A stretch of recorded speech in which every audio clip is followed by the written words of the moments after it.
بسم الله الرحمن الرحيم بسم الله الرحمن الرحيم ومن أحسن قولا ممن دعا إلى الله وعمل صالحا وقال إنني من المسلمين.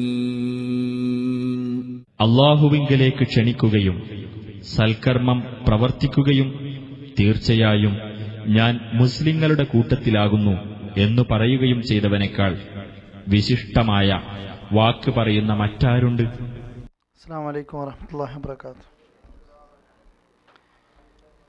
ബിസ്മില്ലാഹിർ റഹ്മാനിർ റഹീം. അൽഹംദുലില്ലാഹി റബ്ബിൽ ആലമീൻ. വസ്സലാത്തു വസ്സലാമു അലാ അഷ്റഫിൽ അംബിയാഇ വൽ മുർസലീൻ നബീന മുഹമ്മദിൻ വഅലാ ആലിഹി വസഹ്ബിഹി അജ്മഈൻ.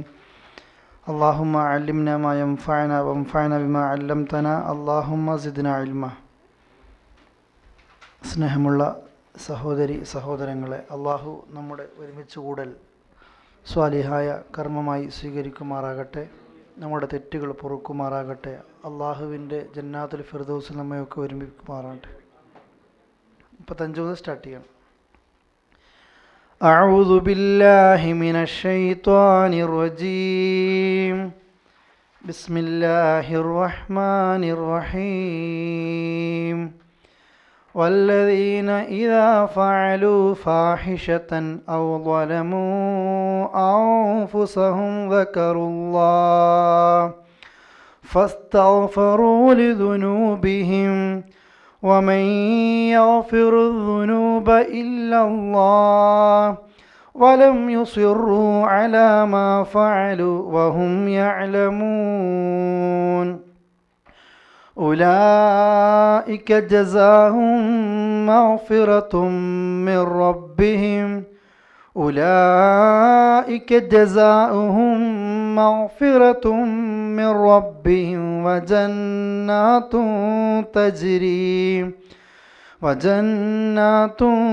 تجري من تحتها الأنهار خالدين فيها ونعم أجر العاملين قد خلت من قبلكم سنن فسيروا في الأرض فانظروا كيف كان عاقبة المكذبين هذا بيان للناس وهدى وموعظة للمتقين ولا تهنوا ولا تحزنوا وأنتم الأعلون إن كنتم مؤمنين. 135 മുതൽ 139 വരെയുള്ള ആയത്തുകൾ നിങ്ങളെ കേൾപ്പിച്ചു. ഇൻഷാ അല്ലാഹ് അതാണ് നമ്മളിന്ന് വിശദീകരിക്കാൻ ഉദ്ദേശിക്കുന്നത്. ഈ ഹിസ്ബ് ഇപ്പോഴും പൂർത്തിയായിട്ടില്ല. സമയമുണ്ടെങ്കിൽ നമ്മൾക്ക് ഒരാഴ്ച കൂടി അതിനുള്ള സമയമുണ്ട്. ആ സമയത്ത് ഇൻഷാ അല്ലാഹ് നോക്കും. കഴിഞ്ഞ ക്ലാസ്സിൽ അവസാനമായിട്ട് നമ്മൾ പറഞ്ഞത് അള്ളാഹുവിൻ്റെ സ്വർഗം ലഭിക്കുന്ന ആളുകൾ, അഥവാ തുടക്കത്തിൽ അള്ളാഹ് പറഞ്ഞു നിങ്ങൾ മത്സരം കാണിക്കേണ്ടതും ധൃതി കാണിക്കേണ്ടതും തിരക്ക് കൂട്ടേണ്ടതും അള്ളാഹ് നിങ്ങൾക്ക് പുറത്തു തരാൻ വേണ്ടിയിട്ടാണ്. രണ്ടോ അള്ളാഹുവിൻ്റെ സ്വർഗത്തിന് വേണ്ടിയിട്ടാണ്. ആർക്കാണ് ആ സ്വർഗം? അള്ളാഹ് പ്രത്യേകമായിട്ട് പറഞ്ഞു അള്ളാഹു ആ സ്വർഗം ഒരുക്കി വെച്ചത് പ്രയാസങ്ങളിലും അതല്ലെങ്കിൽ സന്തോഷങ്ങളിലും പ്രയാസങ്ങളിലും ചെലവഴിക്കുന്ന ആളുകൾ, ഒന്ന് അല്ലേ. അതുപോലെ തന്നെ ദേഷ്യത്തെ അടക്കി ഒതുക്കി നിർത്തുന്ന ആളുകൾ, 2. 3 വൽകാലിമീനൽ ഓയിൽ അഥവാ പിന്നെ വൽ ആഫീന അനിന്നാസ്, 3 ജനങ്ങൾക്ക് പുറത്തു കൊടുക്കുന്ന ആൾ, മാപ്പ് കൊടുക്കുന്ന ആൾ. എന്നിട്ട് 4മത്തൊരു സ്വഭാവം പറയുക, സ്വർഗം ലഭിക്കുന്ന 4മത്തൊരു വിഭാഗം ആളുകൾ വല്ലദീന ഇദാ ഫഅലു ഫാഹിഷ. വല്ലദീന അവർ, അഥവാ ഈ സ്വർഗം ലഭിക്കുന്ന മുത്തഖീങ്ങൾക്കാണ് സ്വർഗം. ആരാണ് ആ മുത്തഖീങ്ങൾ എന്നുള്ള വിശദീകരിക്കുന്ന കൂട്ടത്തിൽ 4മത് സ്വർഗം കിട്ടുന്നവരാരാണ്? വല്ലദീന ഇദാ ഫഅലു, ചെയ്യുന്നവരാണ്. എന്ത്? ഫാഹിഷ, തിന്മ ചെയ്യുന്ന അഥവാ തിന്മ ചെയ്താൽ. അപ്പം അല്ലാഹ് സ്വർഗം കിട്ടുന്ന ആളുകളെ പറ്റി പറയുന്നത് എന്താണ്? തിന്മ ചെയ്യാത്തവർ എന്നല്ല. ഒരു തിന്മ പ്രവർത്തിച്ചാൽ വല്ലദീന ഇദാ ഫഅലു, അവർ ഒരു ഫാഹിഷത്ത് വെച്ചാൽ തോന്നിവാസങ്ങൾ, വൃത്തികേടുകൾ, ഒരു തോന്നിവാസങ്ങൾ ചെയ്താൽ, ഔ അതല്ലെങ്കിൽ വലമു അവർ അക്രമം കാണിച്ചാൽ, അംഫുസഹും അവരോട് തന്നെ, സ്വർഗം കിട്ടുന്ന ആളുകളുടെ നാലാമത്തെ ഗുണമാണ് അവർ വല്ല തിന്മയും ചെയ്താൽ, അതുപോലെ തന്നെ ഔ വലമു അക്രമങ്ങൾ കാണിച്ചാൽ, ഫസ്റ്റ് അവരുടെ സ്വഭാവം എന്തായിരിക്കും? അംഫുസം സ്വന്തത്തോട് തന്നെ അക്രമങ്ങൾ കാണിക്കുമ്പോൾ ദക്കറുല്ലാഹ അള്ളാഹുവിനെ ഓർക്കുന്നവരായിരിക്കും, സ്മരിക്കുന്നവരായിരിക്കും. എന്നിട്ടോ ഫസ്തഗ്ഫറു അള്ളാഹിനോട് മാപ്പ് ചോദിക്കുന്നവർ അഥവാ ഇസ്തിഗ്ഫാർ ചോദിക്കുന്നവരാണ്. ലിദുനൂബിഹിം അവരുടെ ആ തെറ്റ്, അവർ ചെയ്ത തെറ്റുകൾക്ക് അള്ളാഹു എനിക്ക് പുറത്തു തരണം എന്ന രീതിയിൽ അള്ളാഹിനോട് മാപ്പ് ചോദിക്കുന്നവരുമായിരിക്കും ആര്? സ്വർഗം കിട്ടുന്നവർ. ഇപ്പോൾ നമ്മൾ പഠിക്കുക, ഞാൻ ഇതിൻ്റെ തജ്വീദൊന്നും ഇപ്പോൾ പറയുന്നില്ല, നമുക്ക് ആയത്തുകൾ ഓതി തീർക്കണം. വല്ലദീന ഇദാ ഫഅലു ഫഹിഷ, നമ്മൾ അള്ളാഹു നമ്മളോട് ചെയ്യുന്ന കാരുണ്യം നോക്കണം കേട്ടോ. സ്വർഗം കിട്ടുന്ന മൂന്നാളുകളെ പറ്റി പറഞ്ഞു, നാലാമത്തെ ഒരു ടീമിൻ്റെ ഗുണം പറയാണ്. സ്വർഗം കിട്ടുന്ന ആളുകൾ ഒരു തെറ്റും ചെയ്യാതെ ശുദ്ധന്മാർ എന്നല്ല അള്ളാഹ് പറഞ്ഞത്. മനുഷ്യനാണ് അബദ്ധങ്ങൾ സംഭവിക്കുന്നവരാണ്. പക്ഷെ അവർക്ക് സ്വർഗം കൊടുക്കും. എങ്ങനെയാണെങ്കിൽ വല്ലദീന ഇദാ ഫഅലു ഫഹിഷ, ഫാഹിഷത്ത് എന്ന് പറഞ്ഞാൽ വൃത്തികേട്. ഏറ്റവും കൂടുതൽ ഈ ഫാഹിഷത്തിൻ്റെ പ്രയോഗങ്ങൾ ഖുർആൻ പ്രയോഗിച്ചത് സഡോമിസത്തെക്കുറിച്ചൊക്കെ, അഥവാ ആണുമായിട്ടും പെണ്ണുമായിട്ടും പ്രകൃതി വിരുദ്ധമായ തോന്നിവാസങ്ങളിൽ ഏർപ്പെടുന്ന പ്രവർത്തനങ്ങളിലാണ് ഈ ഫാഹിഷത്ത് എന്നുള്ള പ്രയോഗങ്ങൾ എന്ത് ചെയ്തത്? ഖുർആൻ പ്രയോഗിച്ചത്. അതുപോലെയുള്ള വ്യഭിചാരങ്ങളുള്ള തോന്നിവാസങ്ങൾ, ആ കണക്കിന് ഏറ്റവും നീചമായ തോന്നിവാസങ്ങൾക്ക് അള്ളാഹ് ഫാഹിഷത്ത് എന്ന് പ്രയോഗിച്ചു. അതുകൊണ്ടാണ് തൊട്ടപ്പുറത്ത് ഔ ലലമു എന്നും പറഞ്ഞത്. അല്ലെങ്കിൽ പിന്നെ അവർ അക്രമം കാണിച്ചാൽ എന്ന് പറഞ്ഞാൽ പൊതുവെ എല്ലാം പെട്ടുകഴിഞ്ഞു. പക്ഷേ താരതമ്യേന ഏറ്റവും വൃത്തികെട്ട തെറ്റുകൾ ചെയ്ത, അബദ്ധങ്ങൾ ചെയ്ത ആളുകളാണെങ്കിൽ പോലും അവർക്കും സ്വർഗം കിട്ടും. എങ്ങനെ? അത് ചെയ്താൽ. ഔ അതല്ലെങ്കിൽ വലമു അവർ അക്രമം കാണിച്ചു, അൻഫുസഹും സ്വന്തത്തോട് അക്രമം കാണിക്കുക എന്ന് വെച്ചാൽ ഞാൻ നരകത്തിലേക്ക് എത്തുന്ന പണി ചെയ്യുക, അള്ളാഹിനോട് തോന്നിയസം കാണിക്കുക, ദീനിനോട് തോന്നിയസം കാണിക്കുക. ഏത് തെറ്റുകൾ ചെയ്താലും ദക്കറുല്ലാഹ അവരെന്ത് ചെയ്യും? അള്ളാഹിനെക്കുറിച്ച് അവർ ഓർമ്മിക്കുന്നതാണ്. ദക്കറുല്ലാ അള്ളാഹിനെ അവർ ഓർമ്മിക്കും. തെറ്റ് ചെയ്യുമ്പോൾ അള്ളാഹ് ഉണ്ട് എന്ന് ഓർമ്മിക്കലാണോ? അല്ല. എന്താണ് അവിടെ ഉദ്ദേശിക്കുന്ന ഓർമ്മിക്കൽ? നിങ്ങൾ പറഞ്ഞേ. തെറ്റ് ചെയ്യുമ്പോൾ അള്ളാഹിനെ ഓർമ്മിക്കുന്ന പറഞ്ഞാൽ പഠിച്ചവനെ കുറിച്ചൊരു ചിന്ത ഉണ്ടാവും അല്ലേ? അതാണ് തൗബ. തൗബ എന്ന് പറഞ്ഞാൽ എന്താ? ഈ ഓർമ്മിക്കലാണ് തൗബ. നമ്മളൊരു അബദ്ധം ചെയ്യുമ്പോൾ നമ്മുടെ മനസ്സിൽ തോന്നുന്ന ആ ഖേദത്തിനാണ് തൗബ എന്ന് പറയുക. അല്ലാണ്ട് പ്രാർത്ഥിക്കലൊന്നും ആയിരിക്കില്ല. എളുപ്പത് ചെയ്തു പോയല്ലോ, പറ്റിപ്പോയല്ലോ, വേണ്ടില്ലായിരുന്നു എന്ന ചിന്തക്കാണ് എന്ത് പറയുക? തൗബ. ആ തൗബയുടെ കൂടെ രണ്ടാമതൊരു ഗുണമാണ് ഫസ്തഗ്ഫറു അവരെന്ത് ചെയ്യും? ഇസ്തിഗ്ഫാർ ചെയ്യും. അതാണ് പ്രാർത്ഥന. ഈ തൗബ മനസ്സിലുണ്ടാവും. ആ തൗബ ഉള്ള ആളുകളാണ് പഠിച്ചവനെ എനിക്ക് നീ എന്ത് ചെയ്യണേ? പുറത്തേറണേ എന്ന് പറയുക. രണ്ടും മനസ്സിലായോ? അബദ്ധങ്ങൾ ഏതു മനുഷ്യനും വരും. അള്ളാഹ് ഇവിടെയും പറഞ്ഞത് അബദ്ധങ്ങൾ വരില്ല എന്നല്ല, അബദ്ധങ്ങൾ വരും. വന്നാലുള്ള പരിഹാരം എന്താണെന്ന്, വന്നാലുള്ള പരിഹാരം ഒന്ന് അള്ളാഹിനെ ഓർമ്മിക്കുക. അഥവാ ഏത് അബദ്ധങ്ങൾ ചെയ്തു പോയാലും അള്ളാഹിനെ കുറിച്ച് ഓർമ്മിക്കും. ഒരു വിശ്വാസി അള്ളാഹിനെ കുറിച്ച് ഓർമ്മിക്കും. തെറ്റിലിങ്ങനെ ഉറച്ചു കഴിഞ്ഞാൽ പിന്നെ എനിക്ക് ആ ചിന്ത ഉണ്ടാവില്ല. ഗൾഫിൽ വന്ന് ആദ്യം ഒരു ഷോപ്പിലൊക്കെ കയറി അല്ലെങ്കിൽ കമ്പനിയിലൊക്കെ കയറി ആദ്യമായിട്ട് തന്നെ പറ്റിക്കുമ്പോൾ മനസ്സിൽ ഇത്തരം ചൊറിച്ചിലുണ്ടാവും. അതിങ്ങനെ നടപ്പായിപ്പോയാലോ ശീലമായിപ്പോയാലോ പിന്നെ വളരെ മറന്നു പോകും. അതാ മനസ്സ് കരിങ്കല്ല് പോലെ ആയിപ്പോയാൽ അല്ലേ? ഈ സ്വർഗം കിട്ടുന്ന ആളുടെ സ്വഭാവം അവർ അള്ളാഹിനെ കുറിച്ച് ഓർമ്മിക്കും. എപ്പോഴും ഒരു കുത്തുണ്ടാവും. നബി സല്ലല്ലാഹു അലൈഹി വസല്ലം പറഞ്ഞില്ലേ, തെറ്റെന്തെന്ന് പറഞ്ഞാൽ മാ ഹാക്കഫി സ്വദരിക്, നിൻ്റെ മനസ്സിൽ ചൊറിച്ചിലുണ്ടാക്കും. ഉസ്താദ് അത് ശരിയാണോ, ഇത് തെറ്റാണോ, പലിശ അത് തെറ്റാണോ, അത് പലിശ, ഇതൊന്നും ചോദിക്കണ്ട. ചോദിക്കുമ്പോൾ തന്നെ നിൻ്റെ മനസ്സിൽ നിന്നോട് പറഞ്ഞു തരും, നീ ചെയ്യുന്ന പണി നിനക്ക് ഇങ്ങനെ ഇടങ്ങാറുണ്ടാക്കുന്നുണ്ട്. ആ ഇടങ്ങാറും ചൊറിയലും വരുന്നുണ്ടെങ്കിൽ മനസ്സിലായിക്കോ ഇത് തെറ്റാണ്. എന്നിട്ട് ഇവരുടെ ഗുണം എന്താണ്?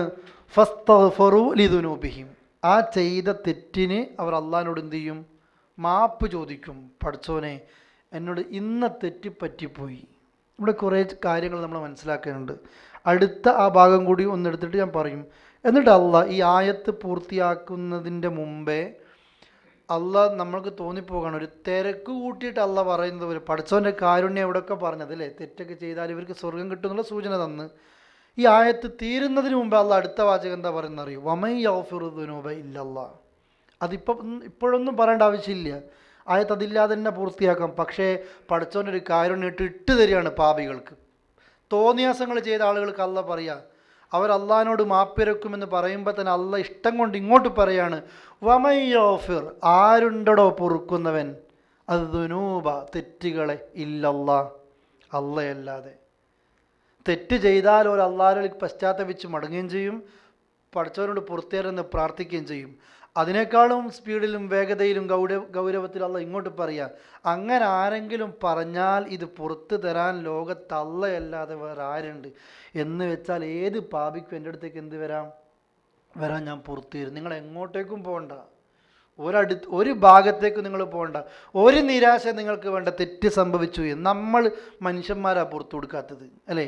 ഒരബദ്ധം ഇപ്പോഴത്തെ കാലത്തൊക്കെ കണ്ടില്ലേ നിങ്ങൾ, ഒരു മനുഷ്യനോട് അബദ്ധങ്ങളൊക്കെ വരുമ്പോഴത്തേക്ക് അവനോട് പിടിച്ച് കെട്ടിയിട്ടിട്ട് മൊബൈൽ കൊണ്ട് ഫോട്ടോ എടുത്തിട്ട് ലോകം മുഴുവനായിട്ട് പാറ്റുക. ഇപ്പോൾ ഒരു സിത്തർ കൊടുക്കുന്നു, ഒരു മറ കൊടുക്കുന്നുണ്ട്. നമ്മൾ തെറ്റ് ചെയ്യുമ്പോൾ അള്ളാഹ് നമുക്കൊരു മറ തരുന്നുണ്ട്, അല്ലേ? അള്ളാഹുവിൻ്റെ റസൂലുള്ളാഹി ഹദീസിലില്ലേ ഇത്, നമ്മളൊരു തെറ്റ് ചെയ്യുന്നു, എന്തുകൊണ്ടാണ് നേരം വെളുക്കുമ്പോൾ പിന്നെയും ജീവിക്കുന്നത്? ആ തെറ്റിനും നമ്മൾക്കിടെ ഒരു മറ തരുന്നുണ്ട് അള്ളാഹ്. ആ മറ ഉള്ളത് കൊണ്ട് നമ്മൾ ജീവിക്കുന്നു. ഇന്നല്ലാഹ സിത്തീറുൻ, അള്ളാഹ് മറക്കുന്നവനാ. യുഹിബ്ബു സിത്തർ, അള്ളാഹ് മറ ഇഷ്ടപ്പെടുന്നവനാ. ഈ മൊബൈൽ എടുത്ത് ഫോട്ടോ എടുക്കുക, എടുത്തവനെ നമ്മൾ ഷെയർ ചെയ്യുക, അത് അപ്പുറത്തേക്ക് ഇതൊന്നും അള്ളാഹ് ഇഷ്ടപ്പെടുന്നില്ല. തെറ്റ് മറച്ചു വെക്കുന്നതാണ് അള്ളാഹ്ക്ക് ഇഷ്ടം, അല്ലേ? എന്നിട്ട് അള്ളാഹ് എന്ത് ചെയ്യും? അത് പുറത്ത് തരിക. നബി സ്വല്ലല്ലാഹു അലൈഹി വസല്ലം പറയുന്നുണ്ട്, പരലോകത്തെത്തിക്കഴിഞ്ഞാൽ അള്ളാഹ് അവൻ്റെ അടിമകളുടെ അടുത്തേക്കിട്ട് വരും. അവൻ്റെ അടിമയെ അള്ളാഹ് ഇങ്ങനെയിട്ട് കൂട്ടിപ്പിടിച്ച് സംരക്ഷിക്കും. ഏതുപോലെ കോഴി കുഞ്ഞുങ്ങളെ സംരക്ഷിക്കുന്നില്ലേ, അതുപോലെ പഠിച്ചവൻ അവനെ ഇങ്ങോട്ട് സംരക്ഷിച്ചിട്ട് അള്ളാഹ് പറയും, നീ നോക്ക്, ഇതൊക്കെ അത്തഅരിഫു ദംബൻ കഥ, നീ ഇന്ന തെറ്ററിയോ. ഇവൻ ഏത് ഭാഗത്ത് നോക്കുമ്പോൾ ഇവൻ ദുനിയാവ് ചെയ്ത മുഴുവൻ തെറ്റുകളിങ്ങനെ കാണുക. ഇവൻ ആശ്ചര്യപ്പെട്ടു പോവാണ്, പഠിച്ചവന് ഞാൻ ചെയ്ത തെറ്റിത് എൻ്റെ കണ്ണിൻ്റെ മുമ്പിൽ. അള്ളാഹ് എന്നിട്ട് അവനോട് അടുത്ത സന്തോഷ വാർത്ത പറയുക, ഈ തെറ്റൊക്കെ നീ ചെയ്തതാ ദുനിയാവിൽ, പക്ഷേ ലോകത്തൊരാളും അറിയാതെ ഞാൻ നിനക്കതൊക്കെ എന്താക്കി തന്നു? ഒരു മറവെച്ച് തന്നു. ആരും അറിഞ്ഞിട്ടില്ല, നീ മാന്യനായിട്ട് നടന്നിട്ടുണ്ട്. ഇന്നിതാ ഈ തെറ്റൊക്കെ ഞാൻ നിനക്ക് പുറത്തും തരുന്നു. അള്ളാഹു ആ കൂട്ടത്തിൽ നമ്മൾ പിടിച്ചുമാറാകട്ടെ. നിങ്ങൾ നോക്കിയേ, അള്ളാഹ് എവിടെയും വഷളാക്കുന്നില്ല. ദുനിയാവിൽ ഞാൻ നിനക്ക് മറവെച്ച് തന്നു, ഇന്നോ പുറത്തും തരുന്നു. അതുകൊണ്ടാണ് ഇബ്രാഹിം നബി എന്ത് പ്രാർത്ഥിച്ചെന്നറിയോ? വലാ തുഖ്സിനി യൗമ യുബ്അസൂൻ, പഠിച്ചോനെ ഖിയാമത്ത് നാളിൽ നീ എന്നെ വഷളാക്കല്ലേ, എന്നെ നരകത്തിലേക്ക് ഇടല്ലേ എന്നൊന്നല്ല ആദ്യം പ്രാർത്ഥിച്ചത്. അതൊക്കെ പ്രാർത്ഥിക്കണം, നമ്മളെപ്പോഴും പ്രാർത്ഥിക്കുന്നു. എന്നെ സ്വർഗത്തിലേക്ക് തരണേ എന്ന് പ്രാർത്ഥിക്കണം, അല്ലേ? ആക്കി തരണേ, നരകത്തിലൂടെ അതിലും വലുതാണ്. അതിനെക്കാട്ടും മുമ്പ് നമ്മൾ ഖിയാമത്ത് നാളിൽ എന്ത് ചെയ്യുക? വഷളാകുക. ഈ സെൻറ്ററിൻ്റെ ഈ 10 ആളെ മുമ്പിൽ നമ്മൾ വഷളാകും, നമുക്ക് കഴിയുമോ? നമ്മുടെ നാട്ടിലൊക്കെ ചില ആൾക്കാരൊക്കെ അല്ലേ പ്രതികളെ പിടിച്ചോളും, ഇതൊക്കെ മുഖത്ത് തോർത്ത് എന്തോ വെച്ച് നമ്മൾ മറക്കുന്നു.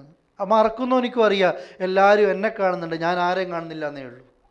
എന്നാലും ഒരു മനുഷ്യൻ്റെ നാണം കൊണ്ട് മറച്ചു പോകുകയാണ്, വഷളത്തരത്തിൽ നിന്ന് രക്ഷപ്പെടാൻ വേണ്ടിയിട്ടല്ലേ?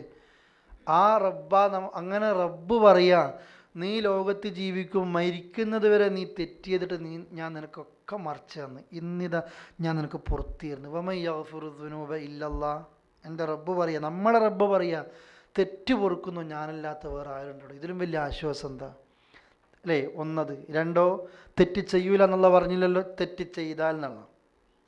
നമ്മൾ ആ നിലയ്ക്ക് മനുഷ്യന്മാരെ കണ്ടു, അബദ്ധങ്ങൾ ചെയ്തു പോൻ. അപ്പോഴത്തന്നെ നമ്മൾക്ക് മനസ്സിലാവണം, അബദ്ധം ചെയ്തു, നല്ല മനുഷ്യനോട് അബദ്ധം ചെയ്തു പോകൂലേ? മലക്കല്ലല്ലോ, അല്ലേ? വനഫ്സിൻ വമാ സവ്വാഹ ഫഅൽഹമഹ ഫുജൂറഹ വതഖ്വഹ. മനസ്സിനെ പഠിച്ച അള്ളാഹ് പറയാ, ഇത് രണ്ടും തോന്നിക്കുന്നത് ആരാ?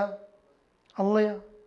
യൂസുഫ് നബി പറഞ്ഞില്ലേ, വമാ ഉബർരിഉ നഫ്സി ഇന്നൻ നഫ്സ ലഅമ്മാറത്തും ബിസ്സൂഇ ഇല്ലാ മാ റഹിമ റബ്ബി.